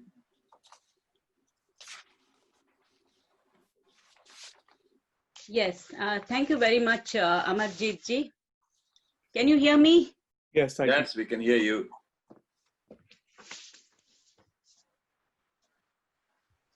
Go ahead, we can hear you. All right. Yes, you are very much focused on the Ayush thing, and I'm glad you are persuading this activity. I think one of the issue is with the pharmaceutical companies who are more who keep on fighting with the Ayurveda section, and that's the area where we have to really manage. I'm sure you mentioned there's more than 60% of the people are still using some way or the other Ayurvedic products. So I think in the coming days, we will reach some goal or some success in this angle. Thank you very much once again. The next speaker is Desh Ramnath Awasthi. Are you there? Yes, I'm here. Thank you. Welcome. Desh is the founder and CEO of To Gather Group. He's the Vice President of Hindu Council of Netherlands, and he's also the founder and partner of Horizon 11. He is a visionary change and a matchmaker for Success Horizon 11. He travels widely on business tours. I still have to know him enough to tap his hidden resources and competence. So, but the few times that I met him, I thought that he was excellent. Once again, namaste, Desh Ramnath. Please continue with your talk. Thank you, Mrs. Chairperson. First of all, I want to thank Hindu Forum Europe for inviting me to do this talk. And thank you for the organization, very well organized. Nice to hear all the talks. It was very interesting, and I've learned a lot. And I think my talk about where I want to go fits the bill if I look at the rest. I've heard people who are way more knowledge in the field of the Vedas is where sustainability plays a role in Hinduism or in Sanatan Dharma. And if I look at it, it's not that sustainability is actually like renewable energy, those things aren't in there. It's about becoming an ecosystem, living in balance in everything that's around you. All the elements, people, plants, animals, it's the balance, it's the ecosystem that creates a living space for all of us, a healthy living space. So maintaining that ecosystem is most important, and that has its basis in the Vedas as well.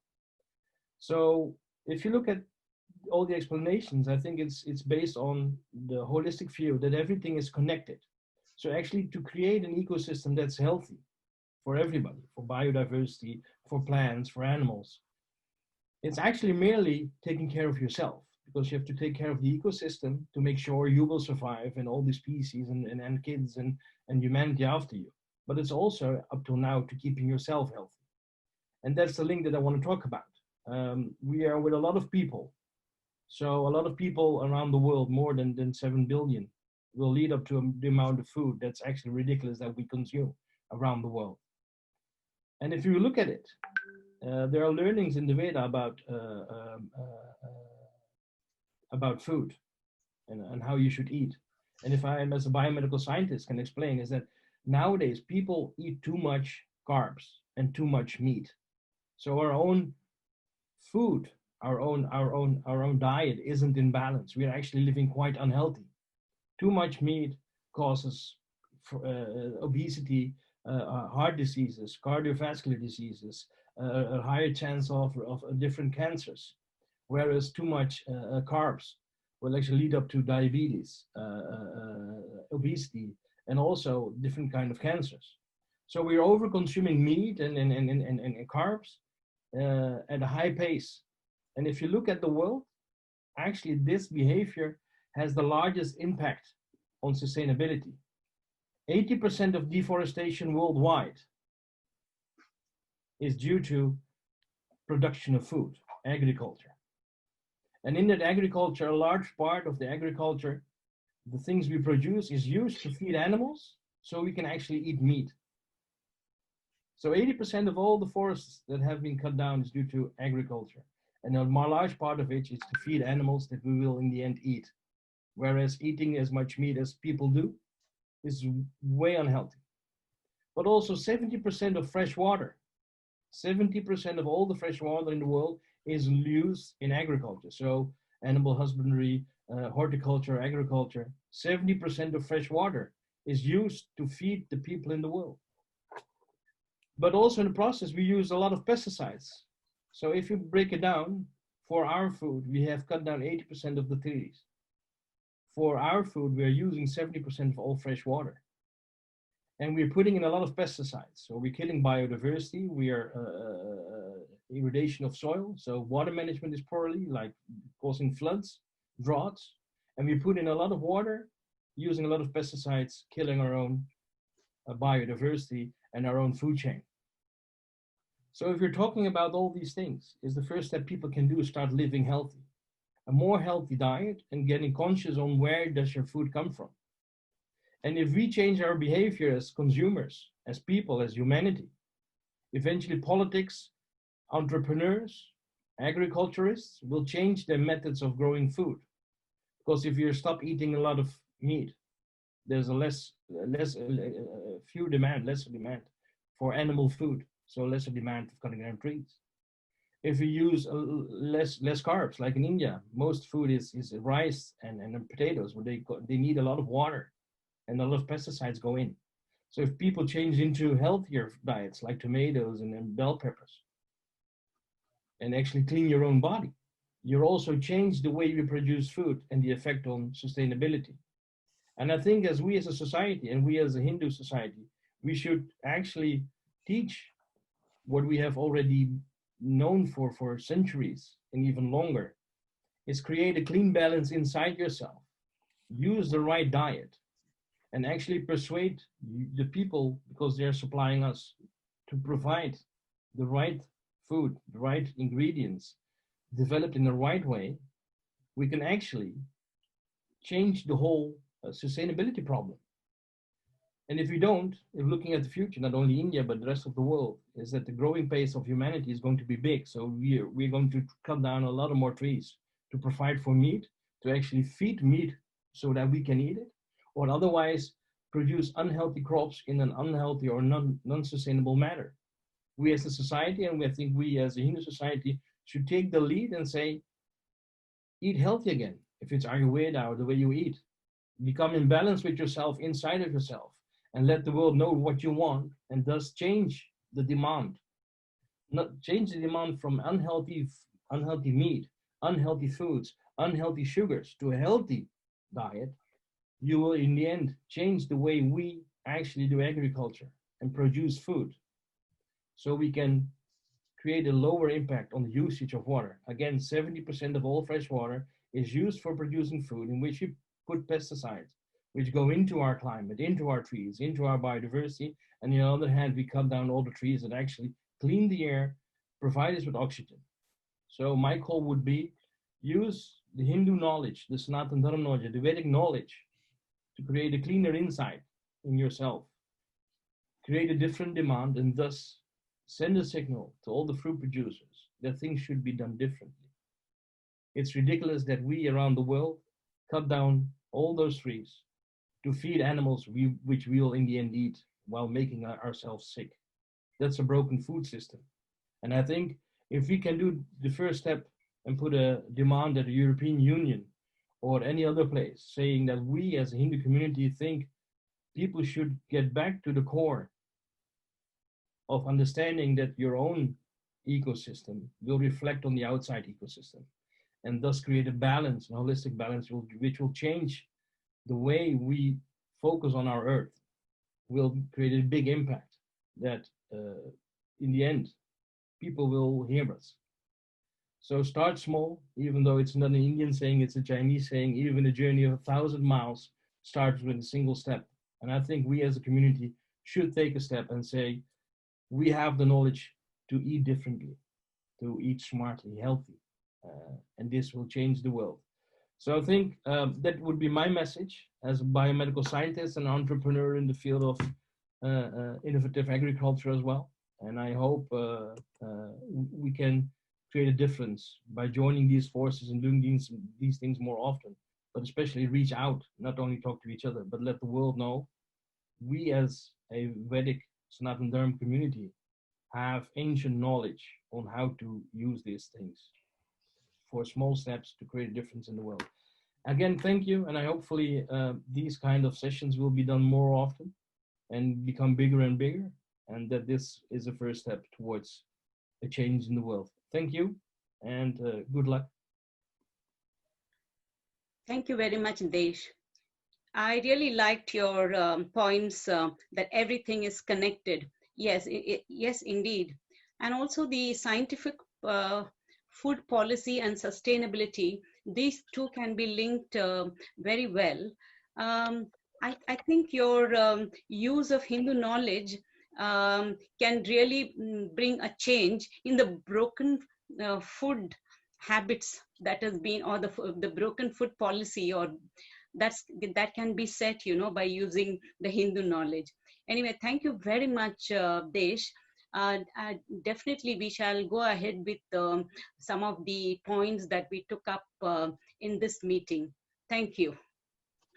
Now I go to the next speaker, Satya Minhas. Satya Minhas ji, are you there?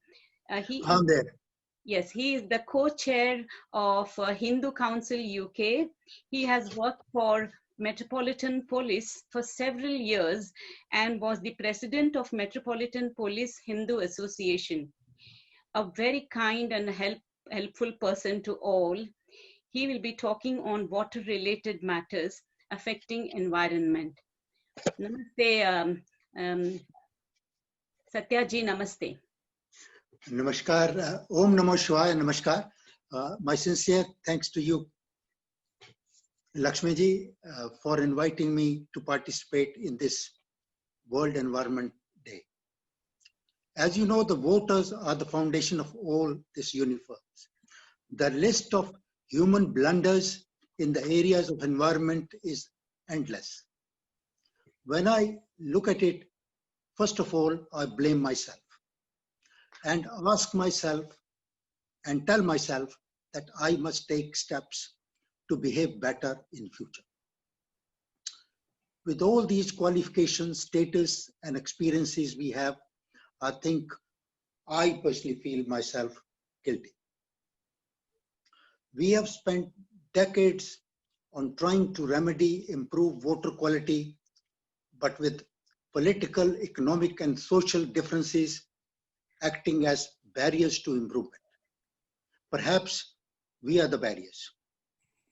With the restrictions, lockdown due to COVID-19, we have experienced improvement of water quality in many rivers and around the world. We can change the way we live in order to have a better environment, better quality of life. I'm keeping my theoretical talk to bare minimum and spending time with you on practical solutions, specific solutions, not all of them water related. I have decided to, and it's a recommendation, that I have decided to select an area around my hometown or any poverty-stricken area around the world. I am going to do that. I'm going to select that. And I'm going to carry out research, fund and manage a water project to create and manage the availability of clean water to the needy. And there are millions, if not billions, of those poor people around who are looking at me and all of us to lead the way. And that I will be creating that water, clean water opportunity for the poor and manage that for my lifetime. And the other thing, I look at me when I'm at home and I'm at the temple, the community centers. And I also look at the amount of water I heat at home for my bath, shower, and other requirements. And I've decided to reduce the time spent in the shower and the water I use. I have decided not to turn the water on high speed and for longer periods than is barely necessary. And I remember one of my friends told me a few years back that I'll deliberately talk they because I don't want to say he or she. They said that it was impossible to convince their partners to slow down the flow of water in the kitchen sink and to convince them to not to keep the water on when it's not required. So that I feel that we are all guilty of that.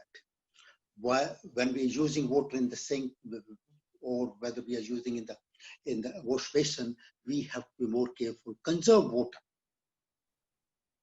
Again, think and again and think what is right to ensure a better water environment around the house.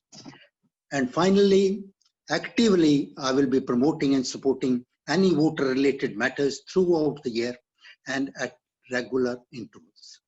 I have decided that first of all, I'll manage myself, then I will support and promote and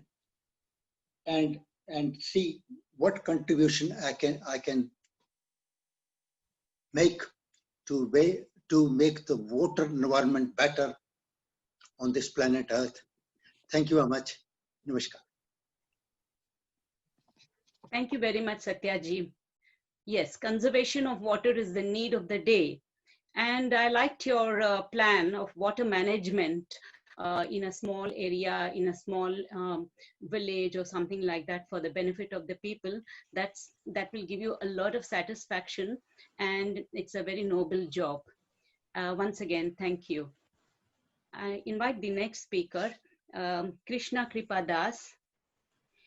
He is the Hindu priest, author and speaker and interfaith activist. He is the current president of Hindu Federation of Spain. He's also a member of Hindu Forum of Europe, and he's the past president of vice president of Hindu Forum of Europe. He's associated with pujas and conducting abhisheka and one of the best preacher of Hinduism in relation to environment. His knowledge on Vedas and religious ceremonies are profound. I invite Krishna Kripa Dasa. Namaste ji. Thank you very much, Lakshmi ji, for inviting me to be part of this fabulous and wonderful gathering. And I give my pranams, my respect to all my brothers and sisters, Sanatanis. Let me start with a prayer to Lord Ganesh, who is the Lord of the beginnings and the remover of obstacles. Bhakratunda Mahakaya Suryakoti Samaprabha Nirvinam Kurume Deva Sarvakaryeshu Sarvada. Om Ganganapataya Namaha. So, after praying for the blessing of Lord Ganeshji, let me talk with my experience of a Hindu priest and also an activist for Hinduism and the world environment. One of the themes for this year or for World Environment Day is time for nature. So finally we can see due to the COVID-19 how nature is taking her own time. And it is the time to give back to nature. How much we exploited Goddess Bhumi, Mother Earth. Now is the time that we repay our debt to her. Many religions, they authorize the killing of animals or the exploitation of the resources. And Hinduism, Sanatana Dharma, always pray to Mother Bhumi. Even when we got up from the bed, traditionally the first thing that you have to do is pray to Mother Earth, because we're putting our feet on top of her. So Hinduism is the only religion or way of life that respect integrity of Mother Earth, including the animals. When we sing the prayer Vasudhaiva Kutumbakam, that the whole is entire family, that includes also the animals.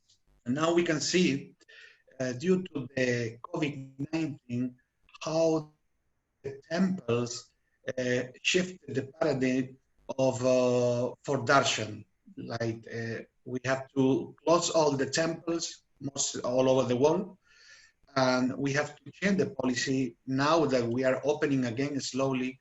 How many people can enter into the temple? We have to take very hygienic measures. We are not giving anymore the charanamrit in the hand, and we have to clean our hand nicely. And all the temple have to be very cautious, taking care of their waste. It's the tradition to throw all the remnants of the pujas into the river, into the sea, but we have to be more careful and don't do that. Sometimes people are getting people who complain that the Hindus, why you want to throw everything into the water, no? Some of the things are biodegradable and eco-friendly, but others no. So we have to be very, very careful on how to deal with the temple waste and the puja leftovers. And another important thing is how we manage from now on regarding the ceremonies. During these almost 3 months of lockdown, I have to do pujas and havan in a distance, using the photograph, the picture of the person, the Jagdiman, the person who sponsored the ceremony. A lot of weddings has been cancelled or postponed for next year due to they cannot come, for example, to Spain, and they cannot gather more than 100 people. And another thing, I have to also perform few funerals, and it was also restricted to very few people, 5, 6 people, and we were wearing the mask. And then also for putting the ashes in the water and everything was also very problematic. We had to get permission from the authorities. So we had to change now the policy, at the same time keeping the balance between tradition and this time that we are living now. And we have to protect, because we have to think that we have to maintain the health. Sometimes people think that we are not the body, we are only souls, but this soul is living inside a body, and this temple of the soul belongs to God. So we have to be very careful taking care of our health, and the other ones, we have to take all the precaution, be very good citizens, and follow all the rule and regulation. And let me end with the Gayatri mantra for Bhumi Devi. Om Vasundaraya Vitmahe Bhuta Datraya Dhimahi Tanno Bhumi Prachodayat. Thank you very much to all. God bless you. Om Shanti.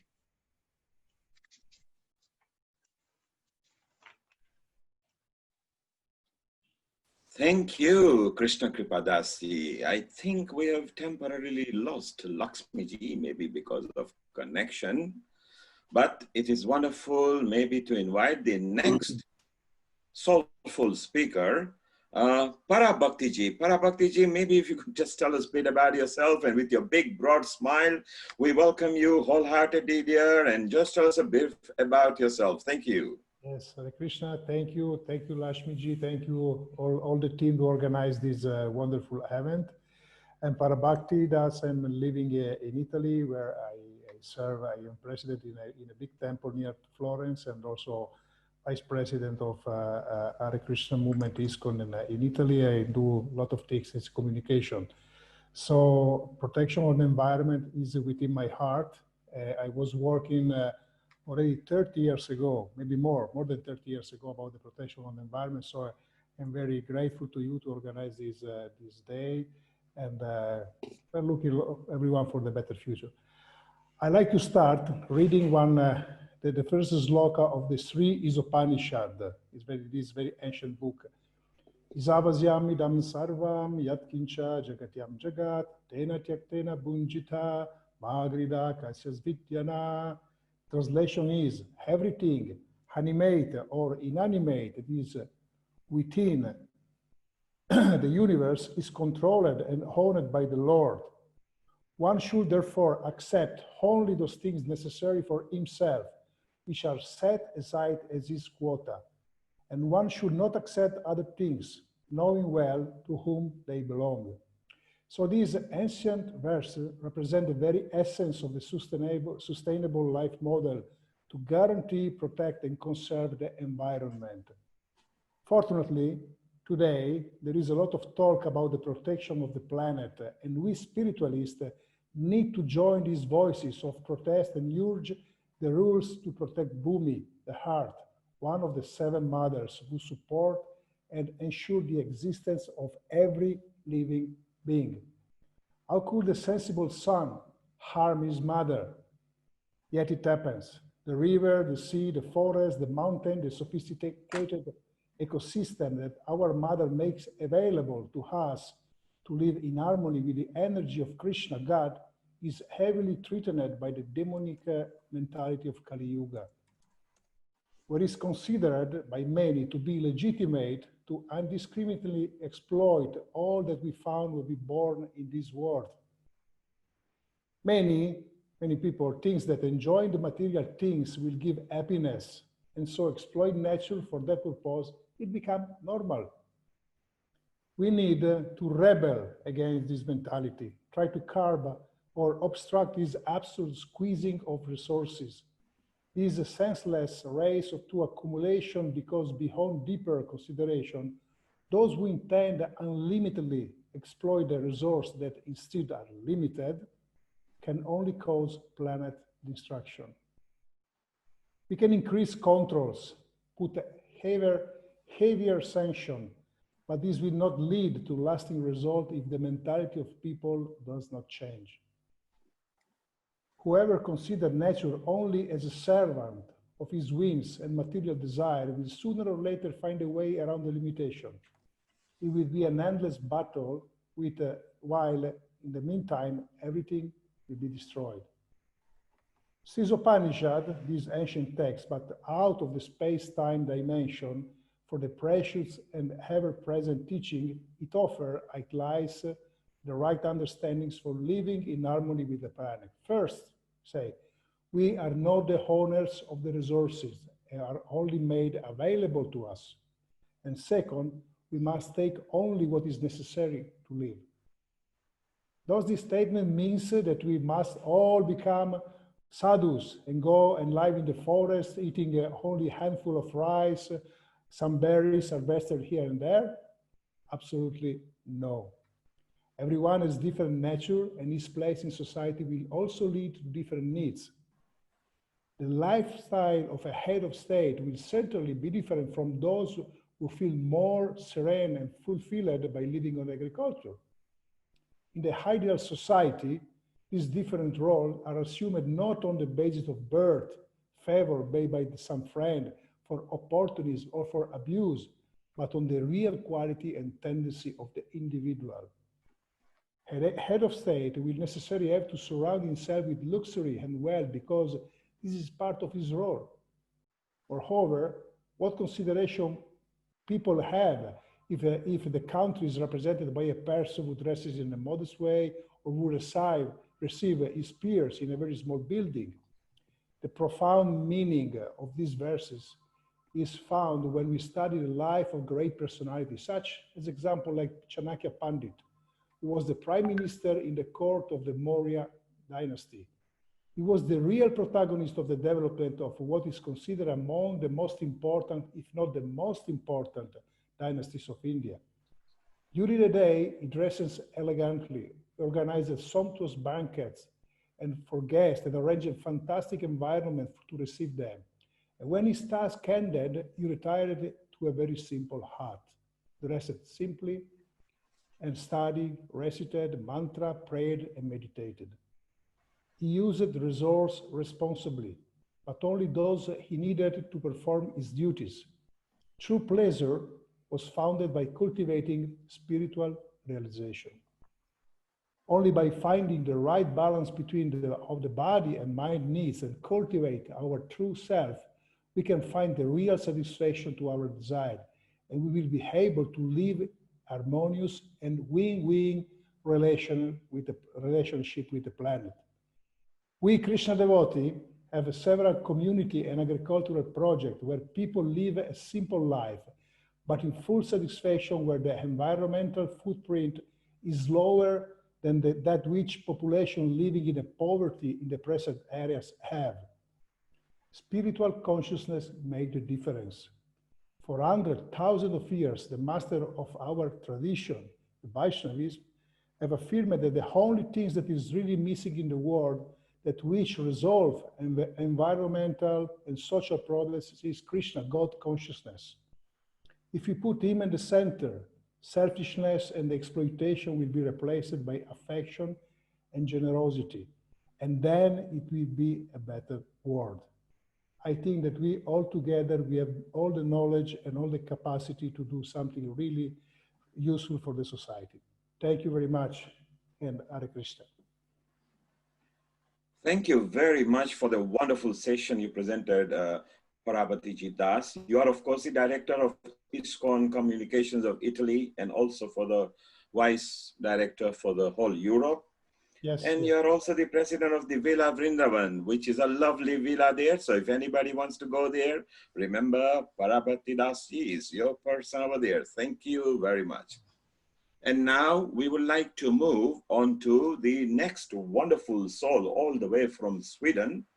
She is the Vice President of Hindu Forum Europe and also Hindu Forum Sweden. She is none other than our smiley Mari Mandakini. Namaste, Mariji. Namaste and thank you very much.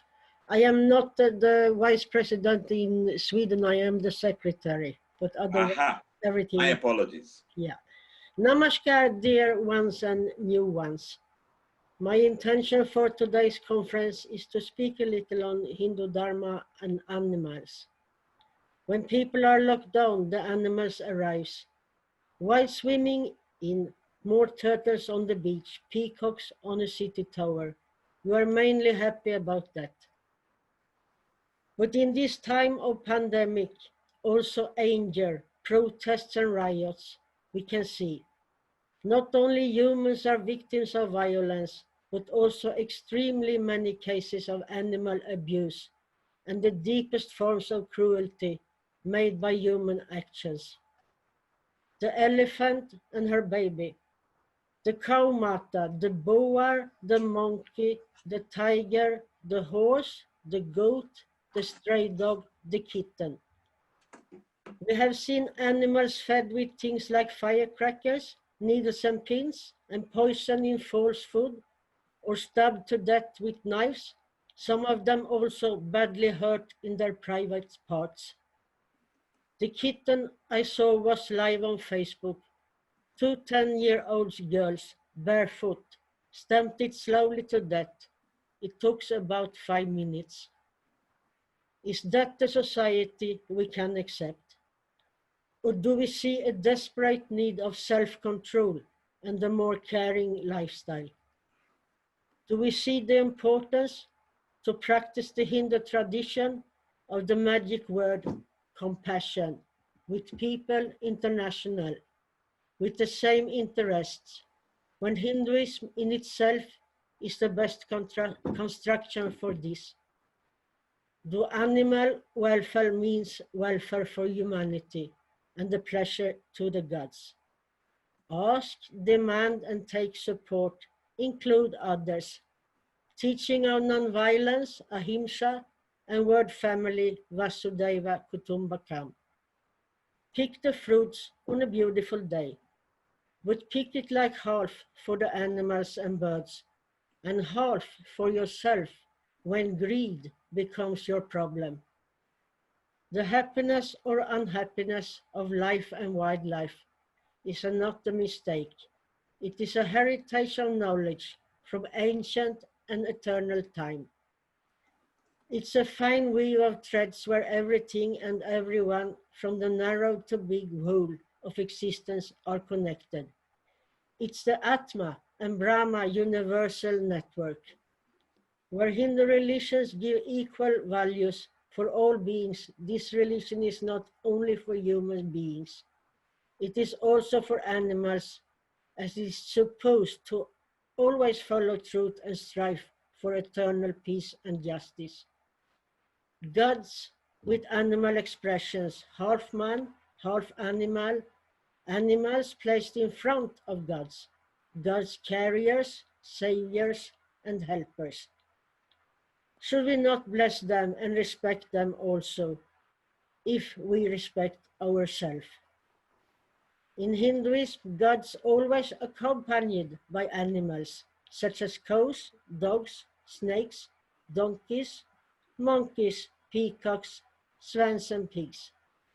Therefore, my special and heartfelt thanks today goes to people struggling to help the animals in different times, in difficulties, times when not only nature but also other humans strikes hard on them. My thanks also goes to same people who gave me good inputs and inspiration for their own reality. In Nepal, India, Bangladesh, United Kingdom, Sweden, and others. Don't give up when people blame you for not doing everything at once.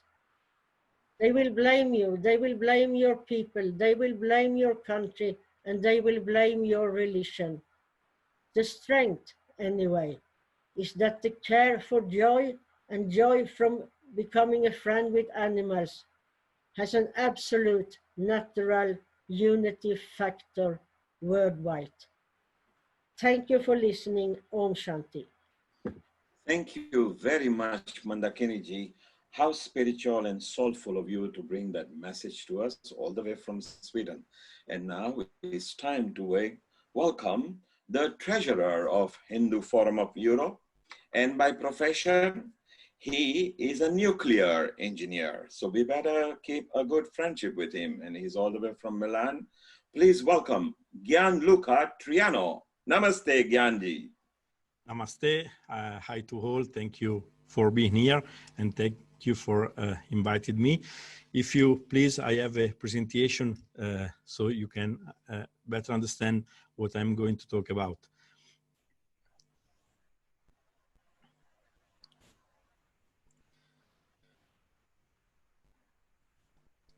Okay. What I'm going to talk about is the strict relationship within what it is protection of environment and justice and equity, because I think that the two things cannot go one without the other, and now I will explain why. I will talk in particular about energy and about how much we need energy for our life and how much we consume energy, considering that we take energy from the environment. We need environment for the energy to do the things that let us have a social activity. We need energy for production of goods, for mobility, for heating and cooling the room where we live, for lighting, and we see more than before in this period for telecommunication. Even now we are consuming energy for making this wonderful event. Consumption of energy is a sort of multiplier of our ability to enjoy life. So energy is very important to improve our lifestyle. In fact, we can see that in the last near 50 years, the consumption, the needing of energy is growing very, very fast. In less than 50 years, we have our consumption of energy become 3 times.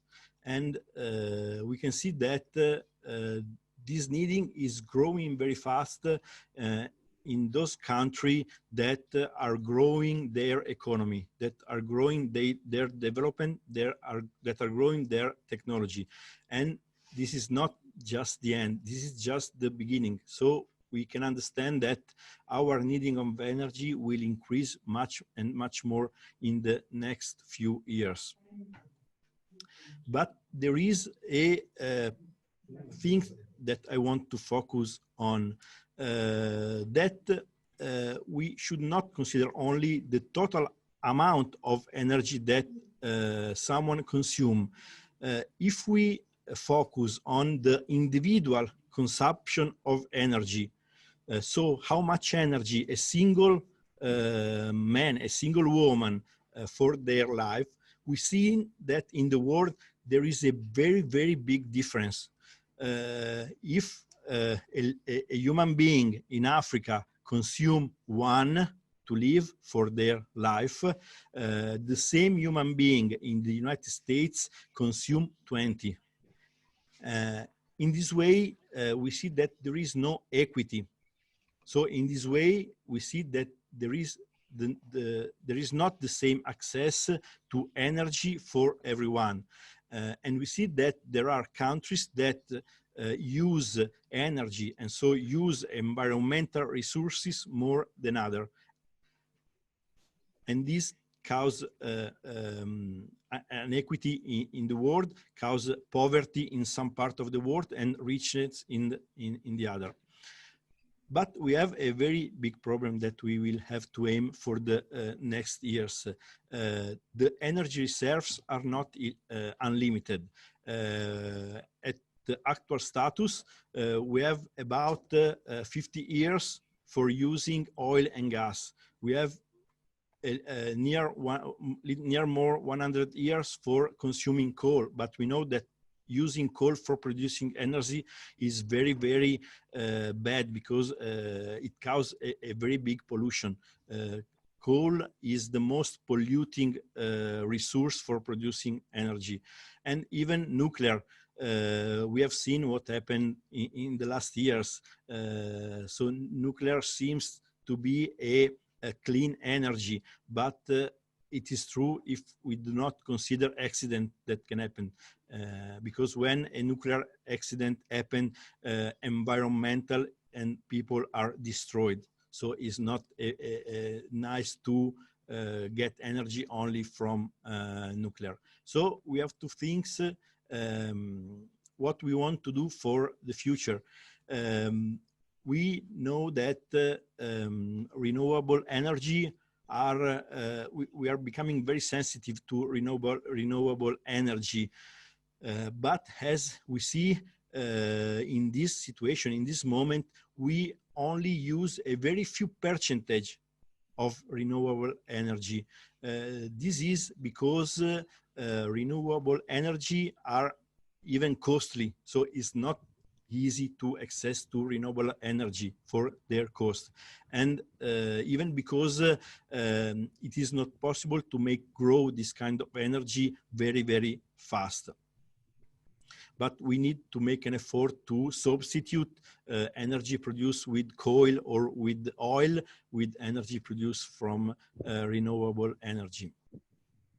I want to close this little presentation with a sentence from Vandana Shiva that I think anybody of you know very well. The dominant economy focuses only on market trends, neglecting the economies of nature and subsistence, on which it also depends. So if we destroy nature, even economy is destroyed. This is something that we have to be aware of.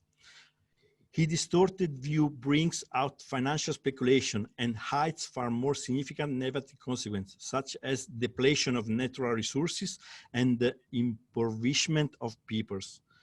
We can only survive as a species if we live according to the laws of biosphere.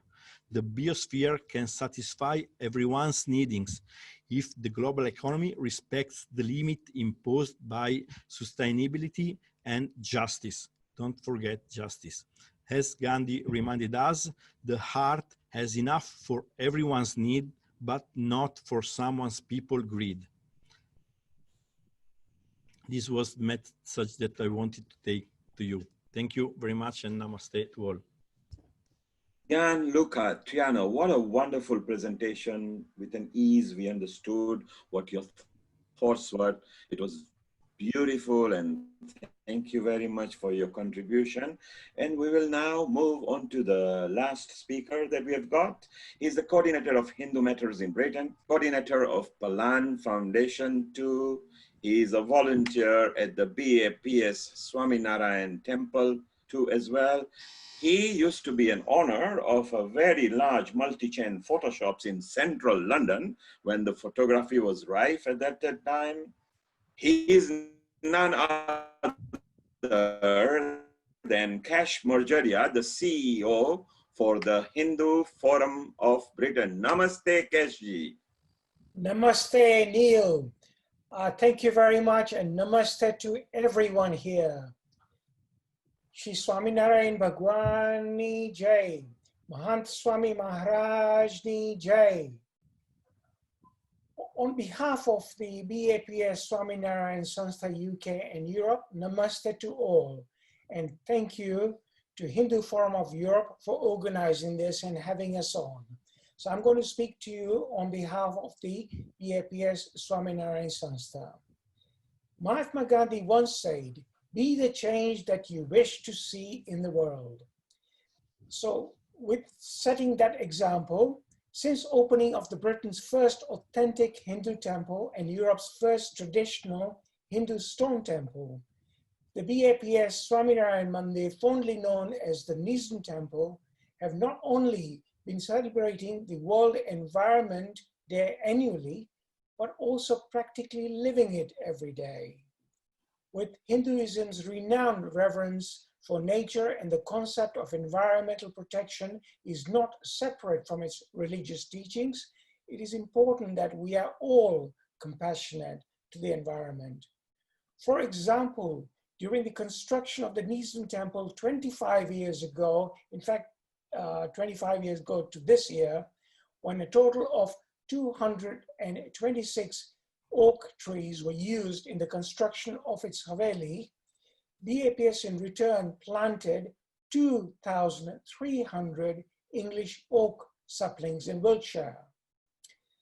In addition to that, to this day, the BAPS community is continuing its endeavor to nourishing that relationship and help the environment in practical and meaningful ways. Here are a few of the many practices in place. For example, constantly educating the staff and the volunteers to save energy by attention to even little things like switching the lights off, making sure your monitors are off, and other appliances which are not when they're not being used.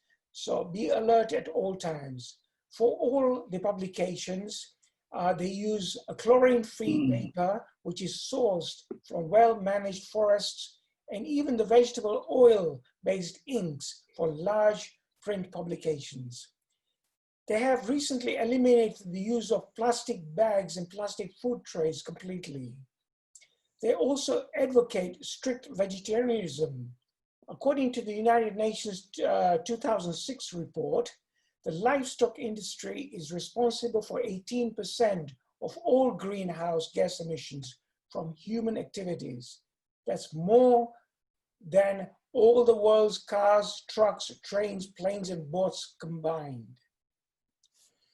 BAPS also goes out of its way to constantly raising public awareness about positive life changes for healthier body and greener planet. Annually, BAPS observes the United Nations World Environment Day with awareness campaigns and educational packages. For more information, all this can be found on its website, londonmandir.org. Once again, I would like to keep this very short. I would like to thank all the listeners and everybody who's attended. I would like to thank Dr. Vyas the Hindu Forum of Europe, and our organizing team, Neil Kumar, and his wonderful, wonderful team, Nishit Kotak and Simran Ahuja, and of course, all the people who have attended. Thank you very much. Let me give it back to, I think, is Dr. Vyas in the room? The good news is that Dr. Vyas has again landed in the Hindu Forum of Europe peacefully here. She's smiling. Kesh, thank you for bringing that good insight of BAPS Sanstha to us. As a CEO of Hindu Forum of UK, thank you very much. Just Hindu Forum of Europe, I mean, thank you very much. Just before I bring Dr. Vyas, may I request everybody, please put your videos on now. Shortly after Dr. Vyas thanks everybody, we are going to try to see if we can take a Zoom photograph of the whole group. So it might be on a 2 screen, and it will be a wonderful memory for us for digital years to come. Dr. Vyas, welcome once again, and could you please do the honor for thanking everybody? Namaste to all of you.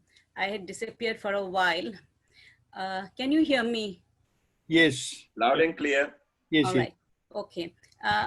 It was a wonderful meeting, and I really thank all the speakers who have taken trouble to give me the abstract and also to be present on time, and also to follow the timings that were given, 5 to 7 minutes. And everybody talked so well. It was a very interesting and very enlightening talks, each and every one of you. And Sudha also did her little part of Abhinaya extremely well and portrayed, you know, what that Pushpak means, that Champaka Pushpaka means. So, I mean, everything went on pretty well. So I have to give my great gratitude to all of you, all the speakers, and everyone involved to make this event stronger and useful to the others. HFE board members, Kesh, Mari Mandakini, and Gianluca, we together wish to thank everybody whoever has been instrumental in making the program successful. I would like to tell you that Neil Kumar, Nishit, and Malish, and the 4 of us, we worked like a family and tried to get, you know, there was no day, there was no night. Throughout, we've been working in the last couple of days. Well, now you can see the result today. And a great thanks once again to every one of you. Without Neil, once again, personally to you, that we could not have achieved this. Many, many thanks. And namaste to all of you. It was my pleasure, because we are all one family. Together, if we are united, we will heal the earth slowly, and the earth needs healing at the moment. So it is just a wonderful pleasure to be here. At the moment, just before we throw in any goodbyes and questions, can everybody please switch on your videos, each and every one of you? I would like to see if I can click it in an unprofessional manner if I try to click it from my mobile phone, so we'll have some memory. Sudha Vashji, your camera is not on, or Desh Ramji, your camera is not on. Okay, and no more messages, so that nothing clicks up. I'll have to go in a 2 screen. Jamini is there as well. And Varsha Mistry, wonderful. Jamini from BK. Ashwin Bhai Thakur Bhai is there as well. And we've got wonderful. So if you could all smile and keep on a namaste pose just below your chin, please. Don't hide your face. If you could all be in a namaste pose just below your chin with a broad smile. I can't see all the smile, and keep on smiling and keep on saying smiling and just say Om. Om. Keep on doing, please. Keep on doing. The Om brings the energy. Keep on doing. I'm just snapping as many times as I can. And if you stay there, I'm going to go into the next screen because we are 29 and I cannot. Okay, I've got some more over here. Some screens are on. And if I could have your namastes just below your chin with a big, broad smile, we'll try to capture this picture. It will be for years to remember. Wonderful. What I would like to say is, as a person who runs lots of global sessions, you were wonderful. All of you cooperated by putting HFE in front of you so we could easily locate you. It was very nice. The energy that you spread over here from a diverse thing, right from Swamini, the Swamis, Amarjit ji and Satya ji and Sister Jayanti ji and Lakshmi ji and Abhishek ji and Suma ji, and I think there are so many names to mention. It's so wonderful. If you could just unmute your microphone and just one by one, if you just want to say goodbye to you, it'd be very nice. We've tried to capture you. It's wonderful. Thank you very we much. have landed back Goodbye. safely into Europe. Thank you. Namaste. Namaskar. Namaste. Namaste. Namaste. Thank you very much. Thanks. Namaste. Love you all. And Loka samasta sukhino bhavantu. Thank you. Oh, wow. We can have it once again, please, in a sur. Can we have it? Whoever sung that or said it? Loka samasta Sukhino bhavantu. Loka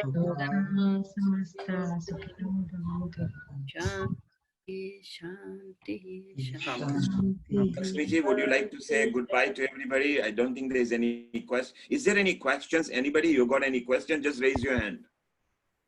Any question, anybody? Well, I sent one. And who may you be? Where are you? If more people turn vegetarian, will that impact on the environment? Also, is a long discussion about that, because if you analyze, we got to analyze the vegetarianism, we found different the vegetarianism. The economic aspect, of course, the healthy aspect, the ethic aspect, and the spiritual aspect. But only the combination of the four can be durable result, because, you know, otherwise if you pick just one separately, we are not able just to maintain, because nowadays is even more convenient to cultivate, to grow up insect for food for people than to be vegetarian. So if you just pick the economic aspect, that doesn't have any future, because, you know, most of the people, they are not considered the ethic, they are not considered the spiritual aspect. That's because we have a lot of knowledge, and we have to share with the society, because helping them to understand which is the right direction of the world. Of course, all the world become vegetarian, will be a much more better world than today. So there you are. The answer, Praveen ji, is that yes, if we all turn vegetarian and we promote vegetarianism, the world will be a better place to live and heal the earth more and more faster. Any more questions, anybody?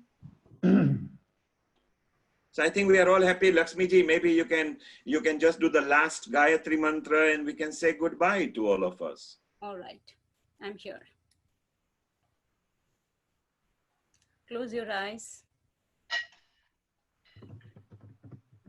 Om Bhurvasvaha Tatsavitulvarenyam Bhargo Devasya Dhimahi Dhiyo Yona Prachodayat